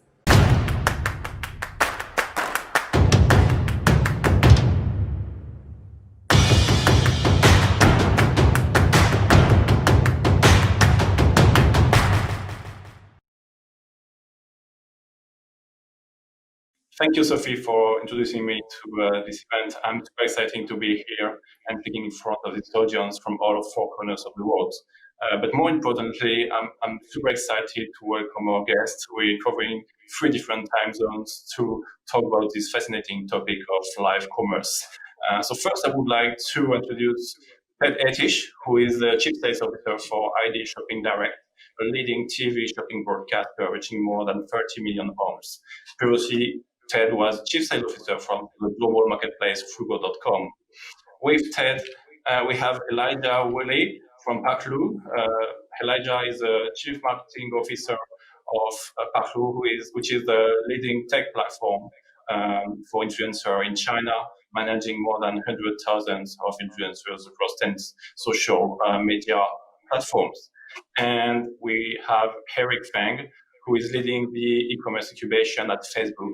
Eric was previously general partner at Kleiner Perkins, and before that, he was CTO and head of product at Hulu.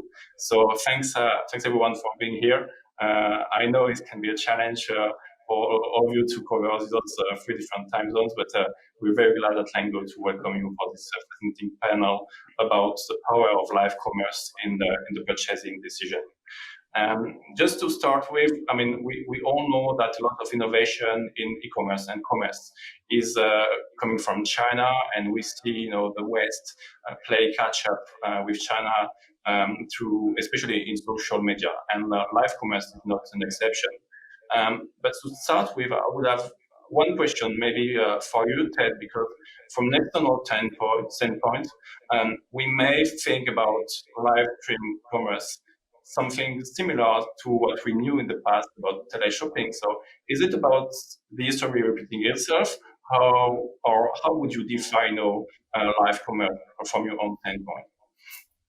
Yeah, I think live commerce is a very interesting, I guess, a concept in terms of being compared to traditional teleshopping.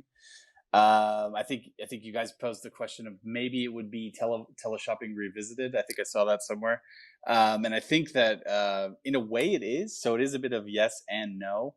But I think live shopping as a concept in general really allows viewers or users, I guess, in the terms of e-commerce, to see products being broadcasted on TV or streamed live on the internet via a hosting platform. And a lot of that we're seeing a video hosting platform, and a lot of that's being done now via social. So I think social is really taking over as a video hosting platform. So I think live commerce, live teleshopping, it's kind of one and the same, but it is different. And I think, funny enough, I think we mentioned that we're all Americans in terms of the guests on this call too. And we all grew up with TV home shopping. So we've all have seen that in the past. And we grew up in the 80s and 90s as kids watching it on TV. And I think we've seen the evolution of that, and it's dramatically changed. And I think it's becoming more of being a less corporate, less professional looking experience. While it still does exist naturally with QVC, Home Shopping Network, and us, for example, in the UK. I mean, it's definitely become more gritty, more on the street, and definitely with influencers taking charge and really pushing forward with driving live commerce shopping online. Yeah, makes sense. Elijah, I mean, you're American, but you're based in Shanghai. I don't know if teleshopping used to be popular in China, but obviously you must see something radically different from what we see in Europe and in the US. What's your view on it? Correct. Yeah, I'm not familiar with if there was live shopping in China in the past, but for sure, social has been a massive disruptor of many industries, and now the latest one is this online shopping space or the live shopping experience. And I agree that it is grittier in some ways, but at the same time, the evolution of really what's happening in China around live shopping is it's becoming kind of a real entertainment experience. And one of the reasons why it's actually gripped the Chinese audience is because they don't have, Netflix and ESPN and 250, cable channels or whatever. The restrictions around entertainment and the production of entertainment has kind of forced people into looking for something that is more uniquely and nichely interesting to them. And this idea of commerce being a form of entertainment is something that's not super new to China. We've seen it in the KOL space for time now. And now we're just seeing it in this kind of live environment. And because Chinese are very social people and communal people, they love this idea of that lots of people are watching at the same time and interacting and asking questions, and it's very engaging. It's gamified in some areas, and so it's played really well to the Chinese context. And I just had a conversation earlier today because of some of the minute details of culture and what's happening here. I'm not exactly sure that it's even going to happen the same way in the West. Mm-hmm. And Eric, what do you think? Because obviously in the US, there's a lot of entertainment available. So how do you see things from a US citizen standpoint? Do you agree with Elijah on this point? I do agree with Elijah in that live shopping in the rest of the world will look very different than how it's been manifested in China and the great success that we've seen in the Asian regions. But I do think globally, there are three value props of live shopping that will translate. Live shopping does provide for, I think, three really key important things for the consumer. The first being discovery. A lot of people have mentioned influencers, KOLs, knowledge or subject area experts. That trend of discovery through people, I think, is universal. It is global, and that will be applicable outside of China. The second, I think, is just around explanation. I'm a huge believer that video is one of the best ways to get information, hence why we're on this panel today and why I hope everyone is enjoying the thoughts here, because sight, sound, and motion combined are just a high output way to deliver information, and that applies to shopping as well. So I think explanation of products is an important factor that's going to translate globally. And then the third is authenticity. It's just harder to fake a product, fake an experience over video. It's much easier to do it on text. It's easy to do it on image and photos. But with video, there is a higher bar and a greater sense of authenticity. So those three factors of discovery, explanation, authenticity, I do think will translate outside of China. I think ultimately what you're saying, Eric, too, is that it basically drives trust. So when people are like you said, they're being authentic and they're explaining products, I mean, you're going to trust a live shopping experience a lot more than, let's say, watching it on your television, because you see someone doing it. If the product doesn't work specifically in a certain way that was planned, they kind of usually they bring in humor and they bring in like a comic feel to kind of wash things over and again build trust. So you would trust an influencer more via live shopping than you would, say, via television experience. Totally agree. I remember going to visit QVC many years ago, and the first thing that struck me was walking in on their front door. They had their slogan, these giant letters, and it was "Find what you love what you find."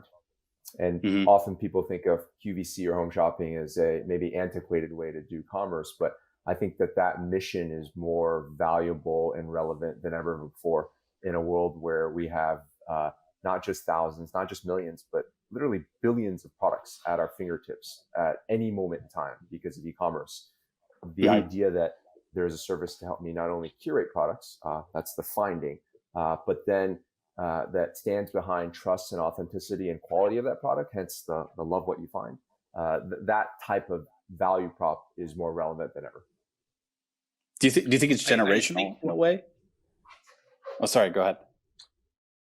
Well, no, I was going to say one Elijah of the really interesting things about what we see in China is it kind of feels like these hosts in some ways are taking you through a mall, if you can think of it that way. Like, this is your own friend that you've built a relationship with over time, that you have these levels of trust that we've talked about, and authenticity, and they're curating these products for you, and they're taking you through and saying, hey, I'm going to talk about this product for 5 minutes, and once that's over, we're going to talk about another product. And so it is this kind of like, it's the new mall in some ways. If you can kind of imagine, you're going to a new shop each time, except the shop clerk is the same person. It's your friend who's exposing you to stuff. And they have a special advantage over here on that, with these very, very top live streamers, that no matter what they're showing you, it's the best deal you're going to be able to get anywhere on the internet. And typically, even how the contracts are signed, it's the best deal you're going to get on this product for the next 3 to 6 months. And so there's this really, really high value proposition from trust and quality of products, and then even the price point of products. Makes sense. Just talking about, the authenticity topic is really interesting. And Elijah, you know a lot about key opinion leaders. And I have these questions because from my own standpoint, it seems that we move from, internet superstores, presenting products to family and friends kind of selling products. So how do you see this trend? Is it about, having a massive audience to be very successful on live stream commerce? Or is it more now about having this very close audience that trusts you and know that what you're saying is authentic? Because to me, it's we're seeing two different trends, and I'm just wondering, how do you see things on the Chinese market, especially? So I'll start with a little statistic here, or some data I just saw the other last month. I saw the sales figures from Austin Lee, who's one of our top live streamers in the country. In May, he worked with 600 brands, and he sold 21 million units and at almost 3 billion renminbi. This is one guy in one live stream. And essentially 90% of the sales are coming from 1% of the live streamers. And because the traffic is all being channeled to the top, and that's really why when you really understand KOL marketing in China, it's not that much different than sports and acting and singers. 1% are making a killing, 2 to 4% are maybe making a living, and all the rest are starving artists. And it's really no different in live streaming. Interesting. Ted, I don't know how far you've been in the UK market so far, but do you see something similar? Is it much closer to what we used to see and see on TV? How do you envision this? Yeah, it's definitely a bit different, I would say, than like a Chinese experience, for example. In the UK, we're very much divided by generations. Essentially, the older generation, they still enjoy like the traditional TV home shopping, and our core demographic for TV broadcast is an older lady shopping from home with a high disposable income. But the market that we're trying to go after and the core demographic who we're trying to get are the ones who are shopping by influencers and being inspired by influencers as well. And we've actually dedicated one of our TV broadcast studios. We've turned it actually into a digital studio, and we're working to push forward and trying to attract that new demographic. We've actually named them. So like we have in the UK. Jess is our younger demographic who we're going after, and Shirley is our traditional standard TV home shopper. So those are traditional names in the UK if you're not familiar with hearing those. I actually have a question about that too, because from my my age range or my youth, I used to think of TV home shopping. There was a slight bit of stigma with it that wasn't completely positive, maybe sometimes around products or how things were sold, or kind of, some something about, and typically it was this really late night programming and stuff. And now you're saying, hey, there's these young demographic of viewers and consumers. How is that changing as far as like the broadcast version of shopping? Yeah, so it still does have that stigma, and I would say, and a lot of those shoppers that we do see, like the late night shoppers, is surprising population figure in the UK who are up at that time. It's usually shift workers or let's say people coming home from the pub, for example, or the bar at let's say 11 p.m. and we come on ITV, which was one of the largest private channels in the UK. And we're going after a certain core demographic at that time too. So we actually switch and go after men at that time. So you usually see like hardware tools and product that is focused more for, let's say, men. Also gifts for women. So men looking to buy gifts for women when they let's say get off work or are, let's say, watching late night TV. We try to target that different demographic. But you are right in what you said, in that there is a certain stigma with TV shopping, and it's older, a bit more, let's say, not let's say hacky, but it is a bit more corporate focused, and it doesn't have that same feel as like an influencer would. I would also add that live shopping in the US has seen the traditional television base, like the QVC HSNs in the US, has seen a bit of a renaissance, especially during COVID times. HSN and QVC have reported big spikes in viewership. E-com sales have been up about 40% for those platforms as well. So I think that there is a rewriting of the landscape due to COVID times. And even pre-COVID, there is a bit of, to your point, Elijah, nostalgia, almost like retro nostalgia towards it, because a lot of folks have remembered it from their youth, or might have seen their parents have done it. So some of the younger generations, it's almost like a nostalgic feeling to sample it. So there's a little bit of that momentum as well. But on the online side, I would say that is really where you're starting to engage with younger demographics, millennial shoppers. One of the best categories of live shopping success in the US has been streetwear. So a great use case for live shopping is limited quantity products, like a drop, where you only have a limited number of SKUs. You want to have maximum demand for that event, and it fits really well with streetwear and sneakers and the shopping modality of drops. So we've seen a lot of success, and that skews much younger towards the millennial audience. What's the reason why? I have a question for you. What's the reason why the tech platforms, e-commerce and social in the US or globally outside of China have been so slow to adopt, direct from content to commerce and live streaming? It feels like, Amazon could just throw in some sort of live streaming feature, like that if they really wanted to, and Facebook could really throw in, an e-commerce and direct payment kind of feature right away if they really wanted to. What's the holdup in the rest of the world? I'm a little bit lost on that. Yeah, it's a really good question. And outside of China, you're absolutely right in that you haven't seen that explosive growth from the major tech platforms.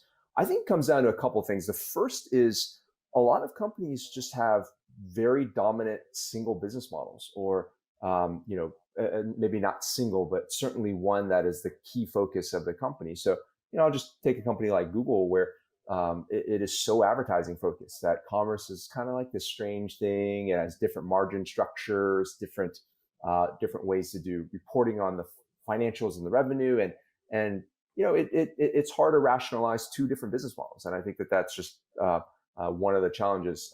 Another one is that consumers often just are in very different mindsets when they go to those services. Like I would say Amazon, one of the greatest companies and certainly the e-commerce pioneer in this country, the shopper there is very much showing up at Amazon with intent already in mind. I say that very few people, if they have 10 minutes to kill, will just pop it up in Amazon and kind of see what happens to be available to buy. That is not their model. It is intent. It is about limiting the number of steps, reducing the time spent between when you show up to when the product not only gets purchased, but even shows up at your door.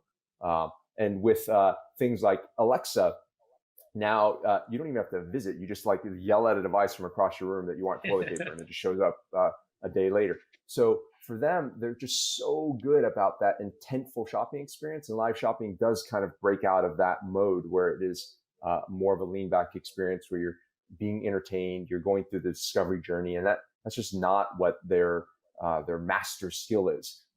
Amazon has tried a couple of times at live shopping, and some of the other platforms have dabbled, but I do think that there's some sort of institutional friction preventing companies from being great at it like they are in China. I would say to Elijah's point too, and to your point too, Eric, is that there's a lot of moving parts in the background to that too.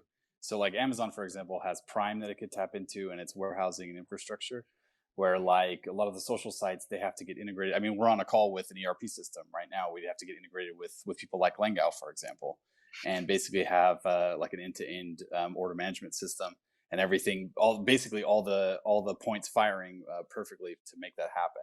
So it is a bit of a challenge there to then, let's say, get integrated with Shopify on top of that, Magento, and then go to market with that and make sure that it works.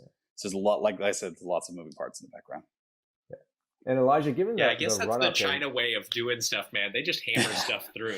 It's just like, if there's problems, we just throw human bodies at it. It's just if there's a problem, it's just man hours that it's gonna get done. And we're working everybody's working this Jojo Leo, this 9 a.m. to 9 p.m, 6 days a week, and essentially it's 2 years and 1 year over here.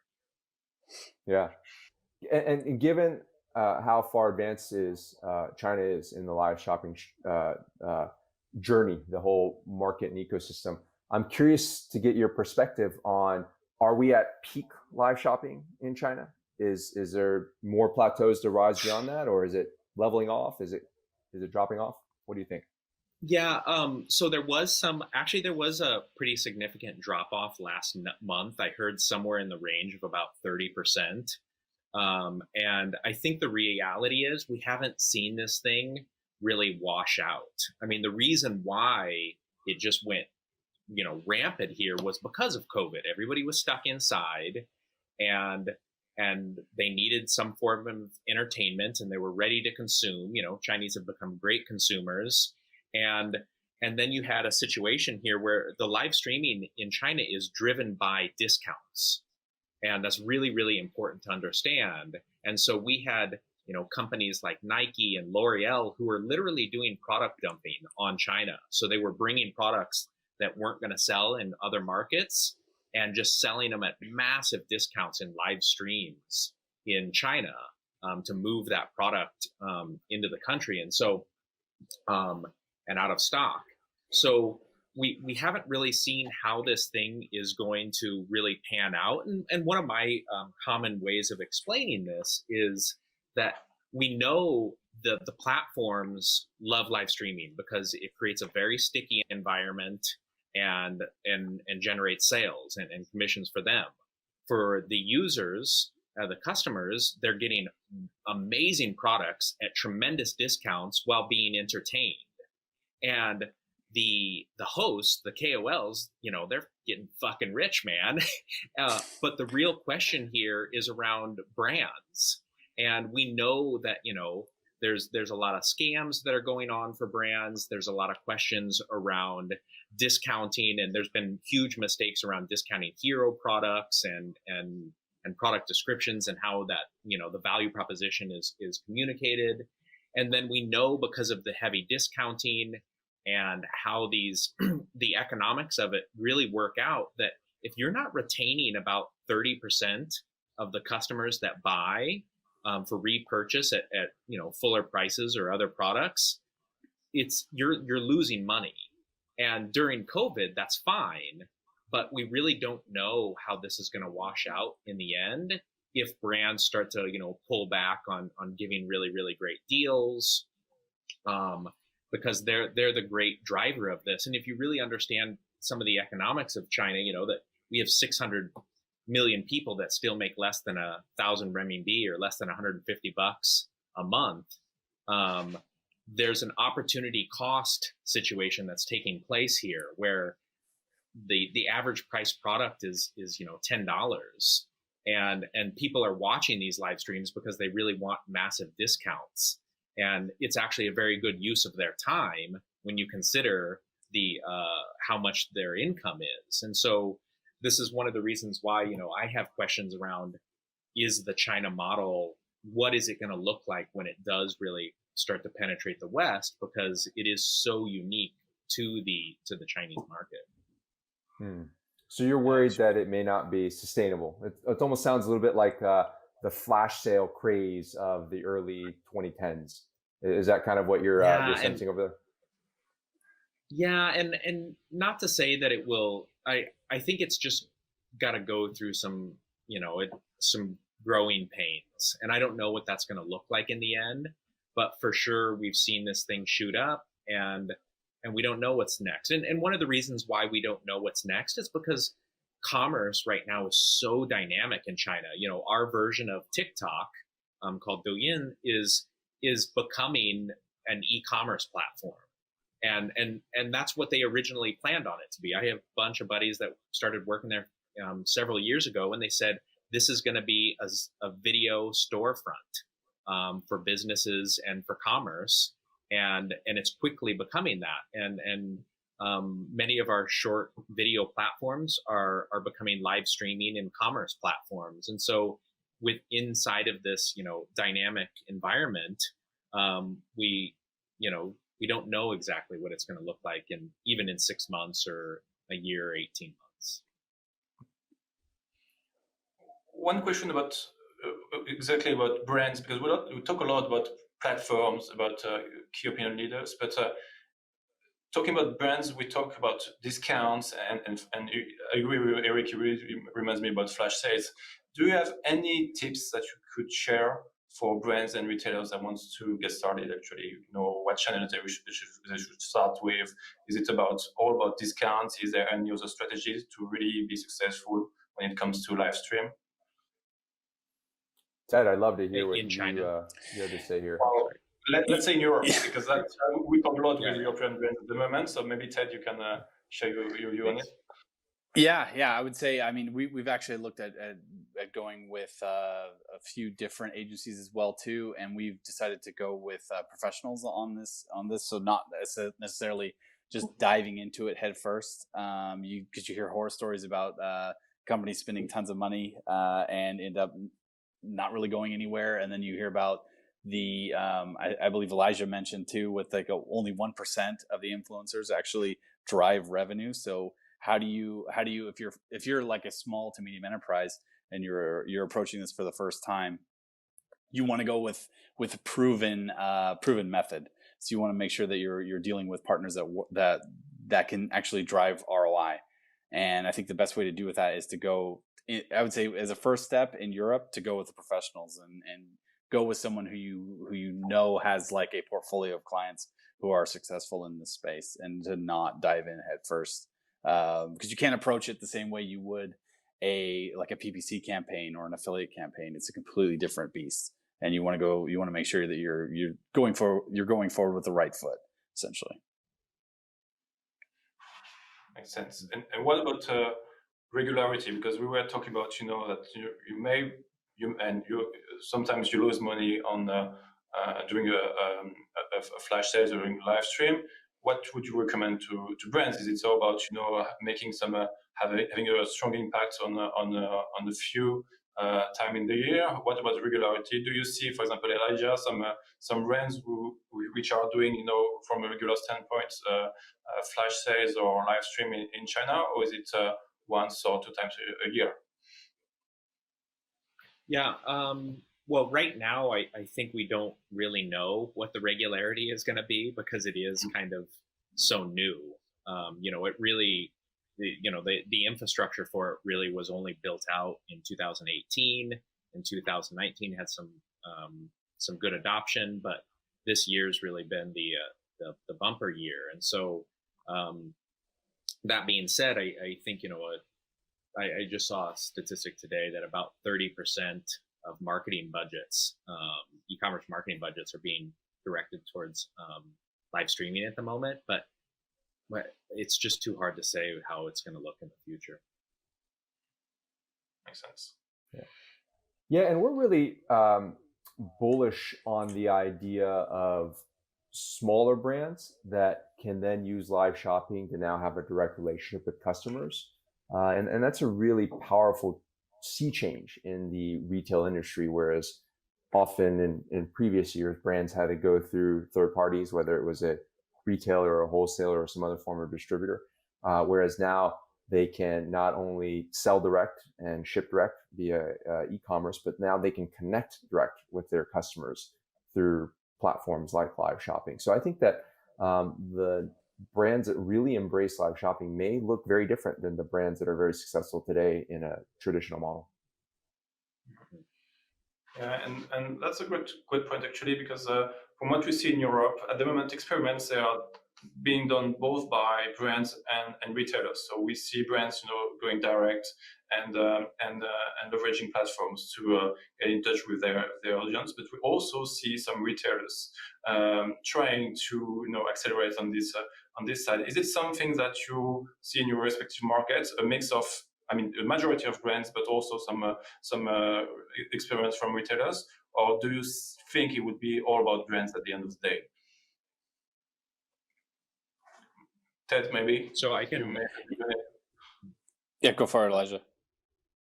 Well, I was just going to say that one of the really interesting case studies that's happened in China here in the travel industry for the OTCs is Ctrip, which is a travel booking platform. And during this COVID thing, their CEO has been hosting weekly live streams and selling travel packages and hotels, and it's been wildly successful for them, and kind of been able to in some ways it's felt like it's kept them afloat. So this idea of brands building up their own channels and IP, and even getting CEOs of these that's a top company in the country. It's really unique in that perspective, I think, especially maybe compared to the rest of the world.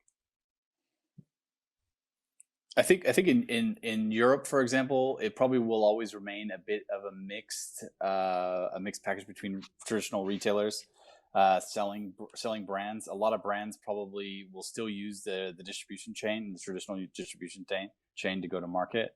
We'll see a bit more cooperation where the brands are actually working with the retailers and doing a bit of direction, I would say too, to say, hey, if retailer A is integrated with let's say a certain platform, we'll give them a certain amount of creativity to do something with our brand, and you'll probably see a lot of collaboration there, I would imagine. Eric? I think it's I think that's a great point where the lines are definitely blurring. As brands can go direct, they act as the retailers. Retailers are also starting to acquire or launch their own brands and own that customer journey as well. And then you have the third party, which is the personality or the influencer or the key opinion leader themselves as a really important part of this equation.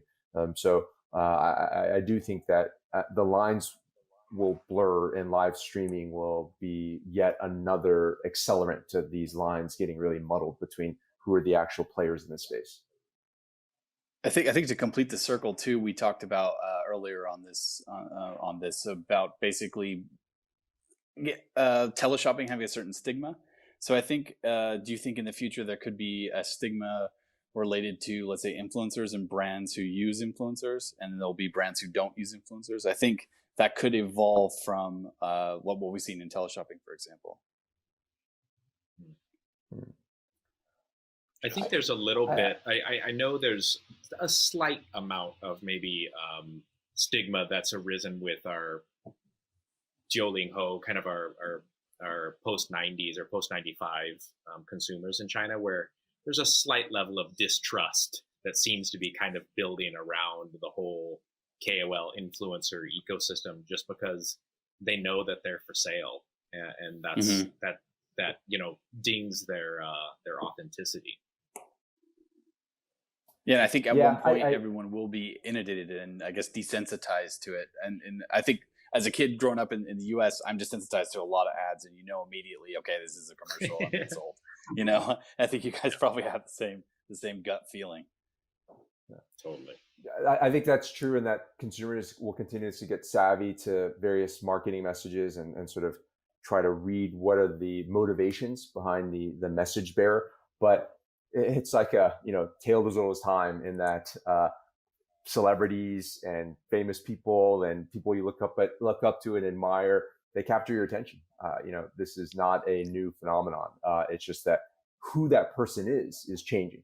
Before you had to be on TV, or you had to be performing in some big arena to count as somebody famous that I would want to spend time with and listen to. And now that definition has changed a lot. You may just show up on a little tiny screen, which is my phone, from your basement, and all of a sudden you're like the most important person in my life now. So I think that how you become influential and famous is changing, but the idea that influence and fame won't be important, I think that's probably too far of a stretch.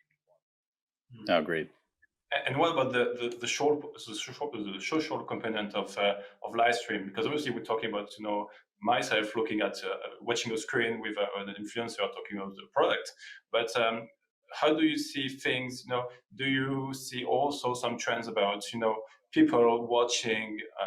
When you watch TV, most of the time you watch TV with your family. Is it the same on the live stream environment? Do you see people watching live stream with friends and family, or is it something much more personal? Well, it's pretty hard to gather the family around your phone. Yeah, it's let's say, yeah. But you may be connected. I'm sure that you have a WeChat. I don't know how it is in Europe. Or Ted, you might know. I mean, here you see kids. You do see kids huddled around watching one mobile device, for example. So I think when you're younger, it is more communal, and it is more. It is a little bit of word of mouth. But as you get older, I mean, when was the last time you huddled around your friends looking at your cell phone? Like, it probably doesn't happen as much. But you do see it, like on the street. You do see kids huddled together watching stuff together. Well, and that's actually an interesting part of the Chinese version of live streaming, is this fact that there's a feedback loop there, that you can text the host, and that even sometimes the audience is kind of having a conversation with each other, and that plays really well into the communalist culture of China. But that's also, I think, one of the reasons why it's played so well, and one of the features that's been great about it in China is that you do have this kind of sense that you're not alone watching this program, that you're actually with other people. And I think maybe that's where we get some of that aspect of family gathering together. Yeah, I'll double tap on that point. Completely agree in that social and communal. It doesn't have to be the people under your roof. It doesn't have to be like your nuclear family that you're getting camaraderie and kind of that social connection with. It could be somebody across the world. And that's definitely behavior we see, where you have your, I've got the people I eat dinner with, which is my household, but then I have the people that I shop with, which could be, strangers from around the country. The beauty of live streaming is that it can bring those people together, even though they're not in the same physical proximity. Great. I see time is running, so I think the conversation is about to end. Is there anything you would like to add?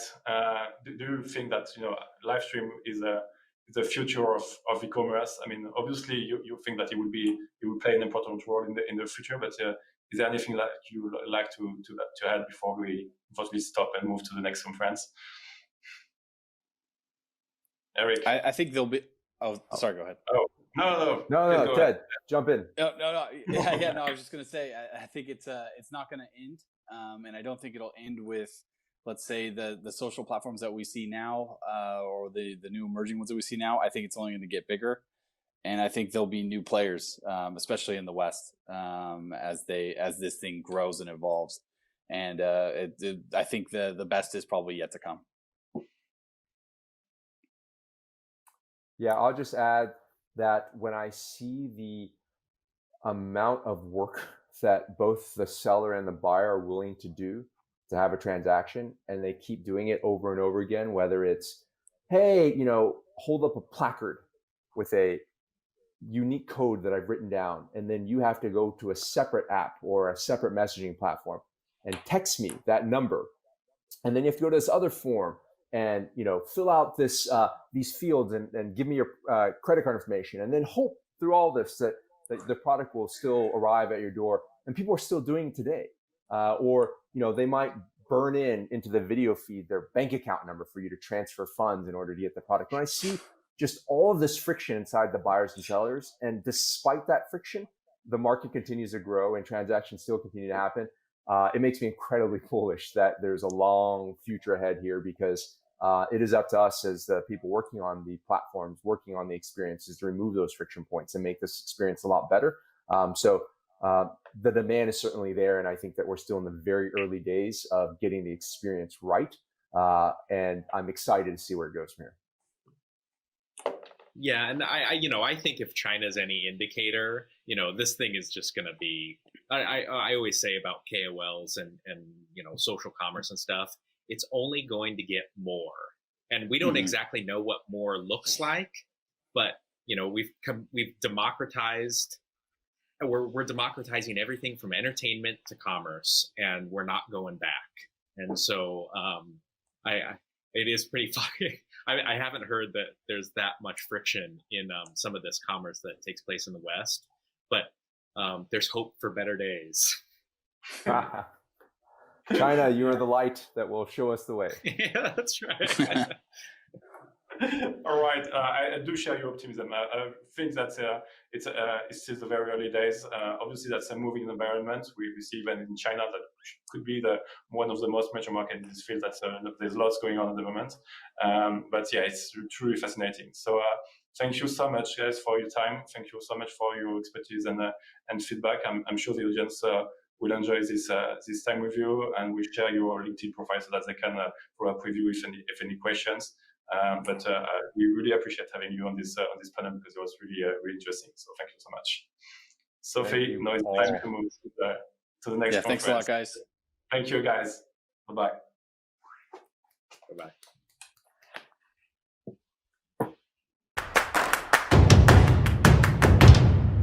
Thank you, Frederick, Eric, Ted and Elijah for this inspiring talk. It will be fascinating to see how live commerce will develop in these coming years. At some point mid-morning, I start to lose a bit of inspiration. In fact, it's my stomach that starts to set the tone. So I browse online looking for a source of inspiration or motivation, but I can't find anything. So at some point, take out my smartphone and I'm just stroll through Pinterest. Suddenly, I'm completely awake again, and my stomach is just as inspired by the pictures as I am. By the way, Pinterest is becoming a big player in e-commerce. Retailers, watch out for this next inspiring keynote. Today, Pinterest can bring undecided buyers to a new shopping experience dominated by inspiration. Let's listen.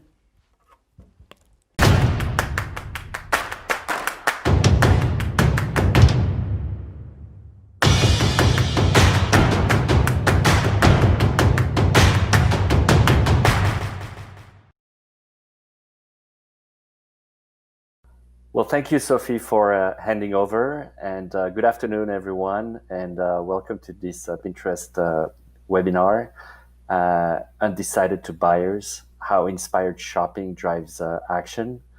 I am Adrien Boyer. I'm the Regional General Manager for Pinterest for France, Southern Europe, and Benelux. I hope you had a really relaxing summer break.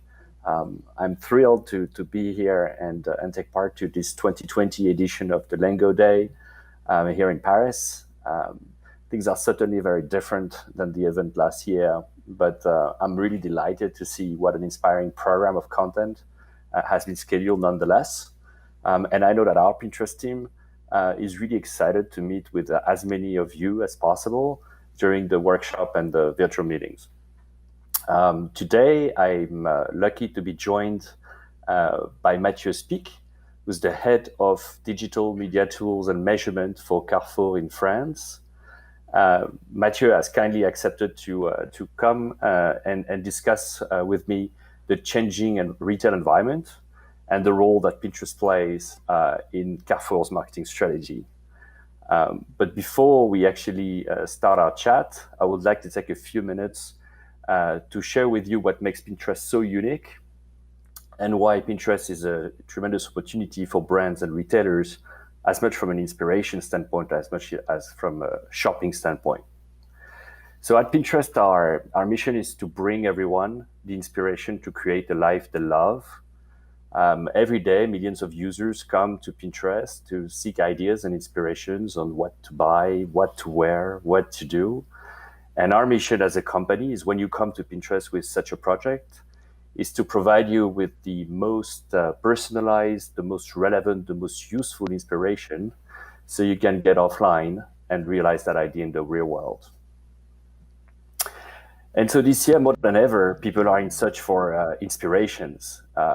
We've actually experienced on the platform peaks of traffic and engagement.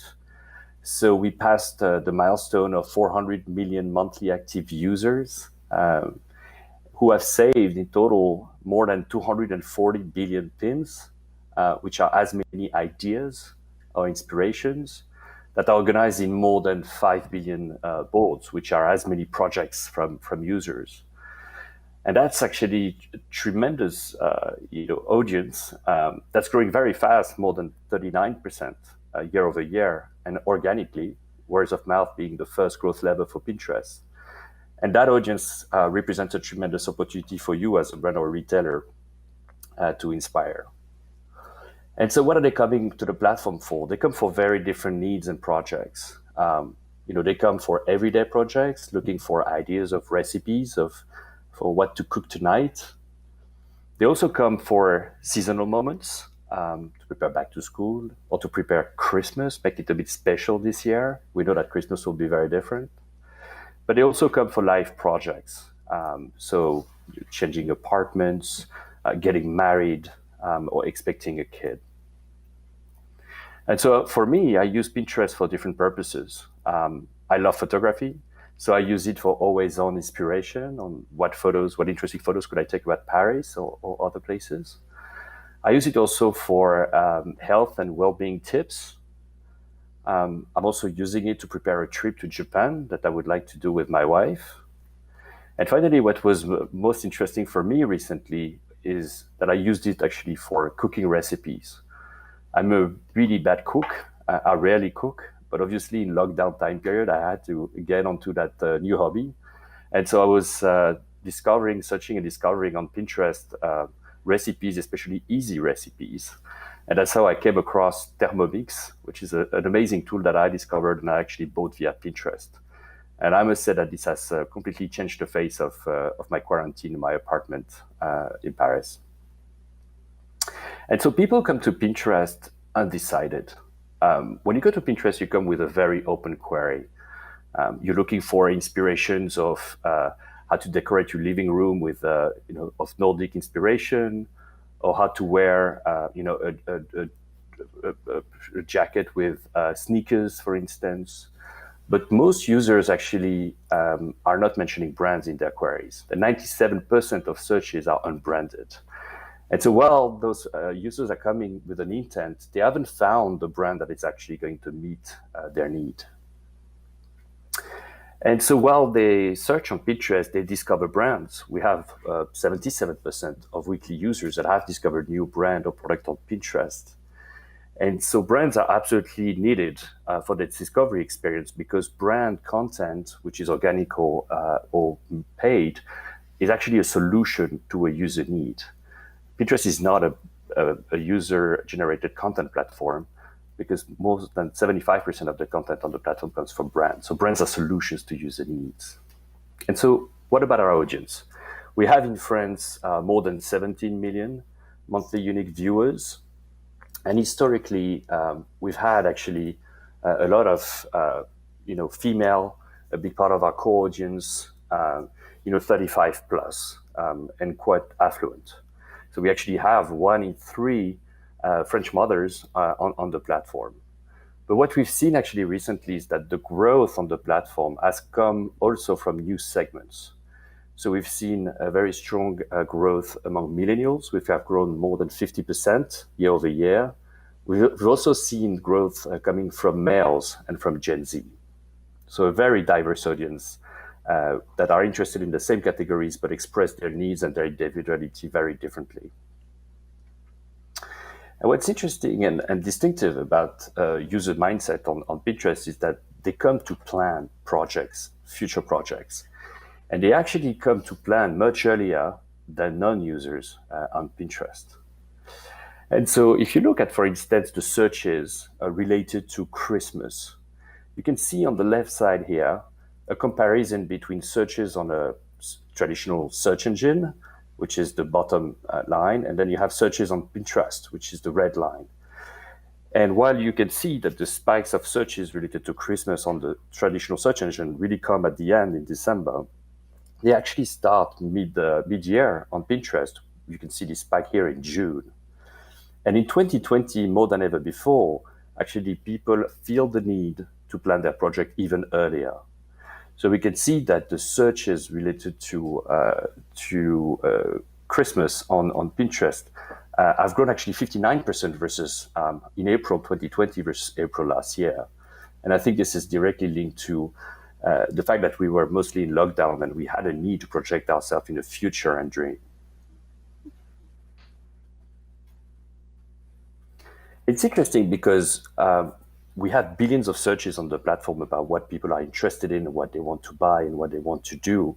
And this really makes Pinterest a laboratory of predictive insights and trends. And so we can unpack actually all the insights around Christmas preparation to go to a much more granular level of analysis. And you can see here the timing of searches and the volume of searches according to different categories, such as gifting, Christmas food and drinks, decor, hosting parties, and festive travel.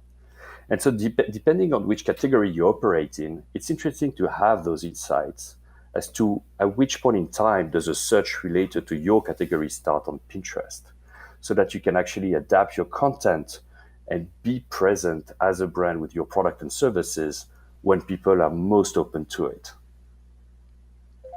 And so while we've invested historically a lot in the upstream phase to offer a unique discovery and experience to users, more recently, we've actually invested downstream on the funnel to help make an easier transition from inspiration to action, and especially on shopping, because 84% of our users actually come to Pinterest in advance of a shopping act.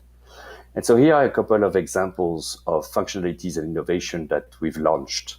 So we've launched Catalog, which allows a brand or a retailer to bulk upload all their product catalog, which will create automatically dynamic product pins, which will have dynamic pricing, availability in stock, and will also show with the marker a ticker, the merchant that actually sells that product. We've introduced shopping ads, which help translate the intent signals that users have on the platform in targeting capabilities on media, so that you as a brand can actually send the right product to the right user at the right time on the right project. We've also launched collections, which allow you to display your collection of product with pricing, and dynamic retargeting, which allow you as a brand to retarget someone who would have come to your website but has not completed a purchase and can be retargeted on Pinterest. And so with this suite of innovations, our belief is that Pinterest is really a visual search engine that allows brands to not only inspire users at the beginning of the journey, but allows them to take them from inspiration to action in just a few click and drive performance. I am now pleased to ask actually Mathieu to join me for a conversation about Carrefour France. Hi, Mathieu. Hello. How are you? I'm really fine. How are you today? I'm good, thank you. So let's get right into it. I was curious to hear your perspective on how has the shopping experience changed in the last few months. What kind of shifts have you seen in consumer behaviors that you think are, really significant and sustainable? Yeah, it's interesting because during the COVID crisis, we had a lot of shifts to do. And talking about the online shopping, we saw a huge increase in the number of online shoppers. The first week of the lockdown in France, our volume of new customers went 4 times higher than the previous year. So as we had a lot of users online, we had to adapt the website, for example, with an online queue. And we added new e-commerce services to make sure all the customers could be delivered on time. For example, we developed a separate web page to sell online essential product boxes. It was an everyday product that could be delivered quickly than the classic order at Carrefour. So after the first weeks of lockdown, we had a big volume of new customers. So we also had to shift the strategy from doing new customers before the COVID crisis to now make them loyal, because we had a lot of new ones during the lockdown. So we knew that the lockdown was a specific time and that the customers' habits really changed during this time. So first, we created audiences of visitors of the website and of new customers during the lockdown, because we knew that after a while they might stop ordering online because they would go back to stores. So after some weeks, we added a new strategy dedicated to keep customers loyal to the e-commerce services, because it's important for us at Carrefour to allow people to use in-store and online services at the same time. And so now we really focus our strategy in reducing churn, and this is a completely new approach that we didn't have before the lockdown, for example.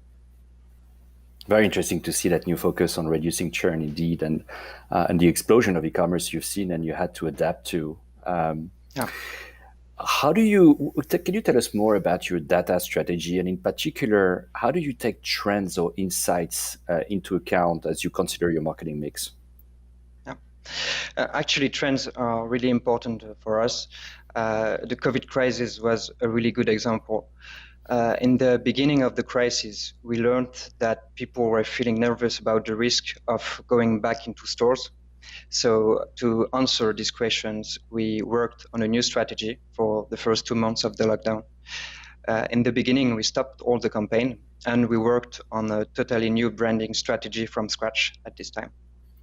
So we shifted our campaign messaging from driving checkouts to instead reassure customers on all the procedures that we have put in place to make stores safe. For example, we changed all the advertising campaigns. We had new videos explaining the sanitation measures in store. We also made videos about contactless and mobile payments that was available in our store.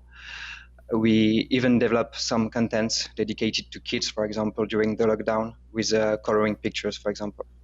So all the digital strategy changed to a more branding strategy. And during this reassurance phase, we did over 20 million impressions on Pinterest, and we reached about 4 million customers in this short period of time. And talking about trends, I have another example, which is not about the lockdown, but Pinterest really helps us to know what messaging we should advertise. For example, we know that a lot of people are trying to find inspiration on Pinterest, as you said before. And there is one good example with the meal planning for Christmas. A lot of people are planning their meal for Christmas in October. And we use Pinterest to try to fit to the trending topics and adapt the digital campaign thanks to all the insights we can find on Pinterest. Yeah, that's right. Super interesting to see the meal planning inspiration opportunity that you saw. But indeed, we have billions of searches on what people are actually planning to do. And so we have an audience insights tool that helps you at any given time analyze what are the most popular searches on the platform, which can inform indeed a creative strategy or even a product strategy for some for some brands or retailers. So you've been with Carrefour a key partner to Pinterest for almost a year now. And we're actually thrilled that you were the first retailer to adopt the shopping ads for grocery, in the world. Can you tell us a little bit about your perspective of this partnership, where Pinterest fit within the marketing strategy, and maybe tell us about the effectiveness actually of our partnership? Yeah. What really interested us with Pinterest is that it's a social network and a search engine. So we can touch customers during the inspiration phase or during the action phase. It's really important for us because we can work all the marketing funnel with Pinterest, and our strategy is totally full funnel. So we can easily do branding campaigns with video, for example. We can do contextual ads in feed to drive traffic on our website, for example. And we can do, as you said before, conversions campaigns with catalog and shopping ads. And that's really important to have everything in the same platform to work on this full funnel approach. Another really important thing for us, which is available on Pinterest, is the creative automation. As you said before, it's really important for us to be able to dynamize all our creatives.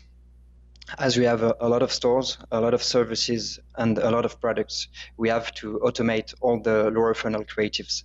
So thanks to shopping ads with Pinterest, we are able to do that.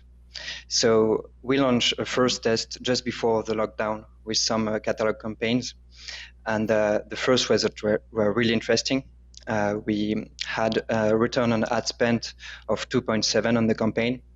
And so we had to stop this campaign just with the crisis, as I said before, because we shifted the strategy. But it will be really interesting for us to try to automate this campaign and do always-on campaigns on all the promotion and the products of Carrefour. That's great that you're seeing some success during shopping ads. What other elements do you foresee in the next step for our collaboration? What else is important to you? One of the most important things for my team, for example, is to be able to optimize the campaigns and to measure the incremental lift of the campaigns.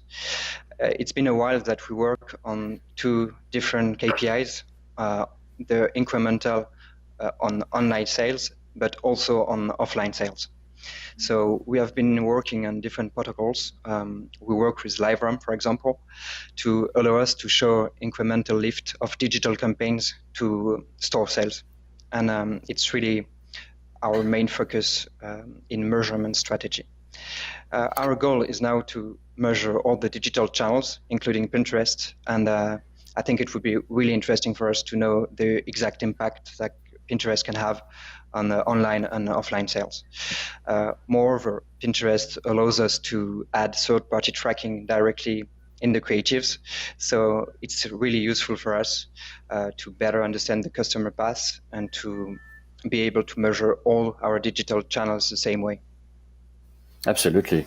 And so we're also partnering with LiveRamp to measure the impact of the Pinterest campaigns on offline sales.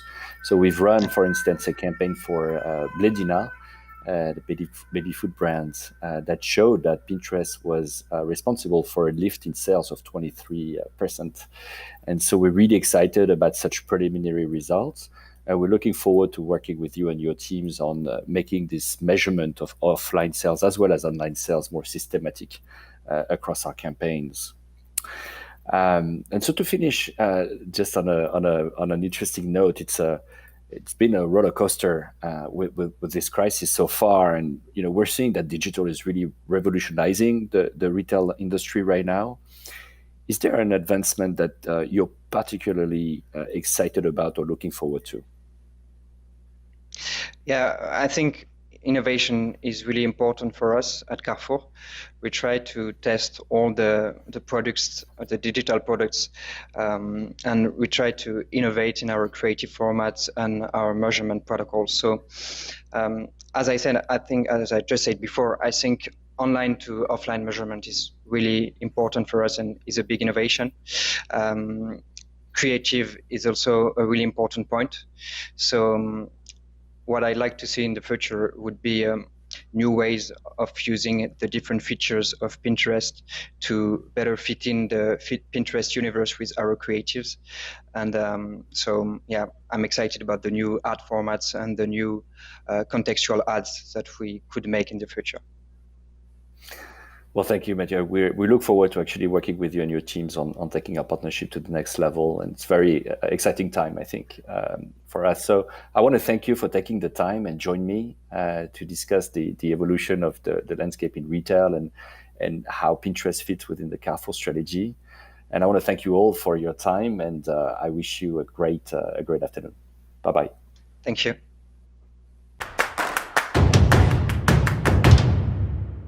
Thank you, Adrian, for your insights. But at some point, my stomach really does tell me that I need food. And yours does too, I guess. Let's take a short break. See you back in 10 minutes.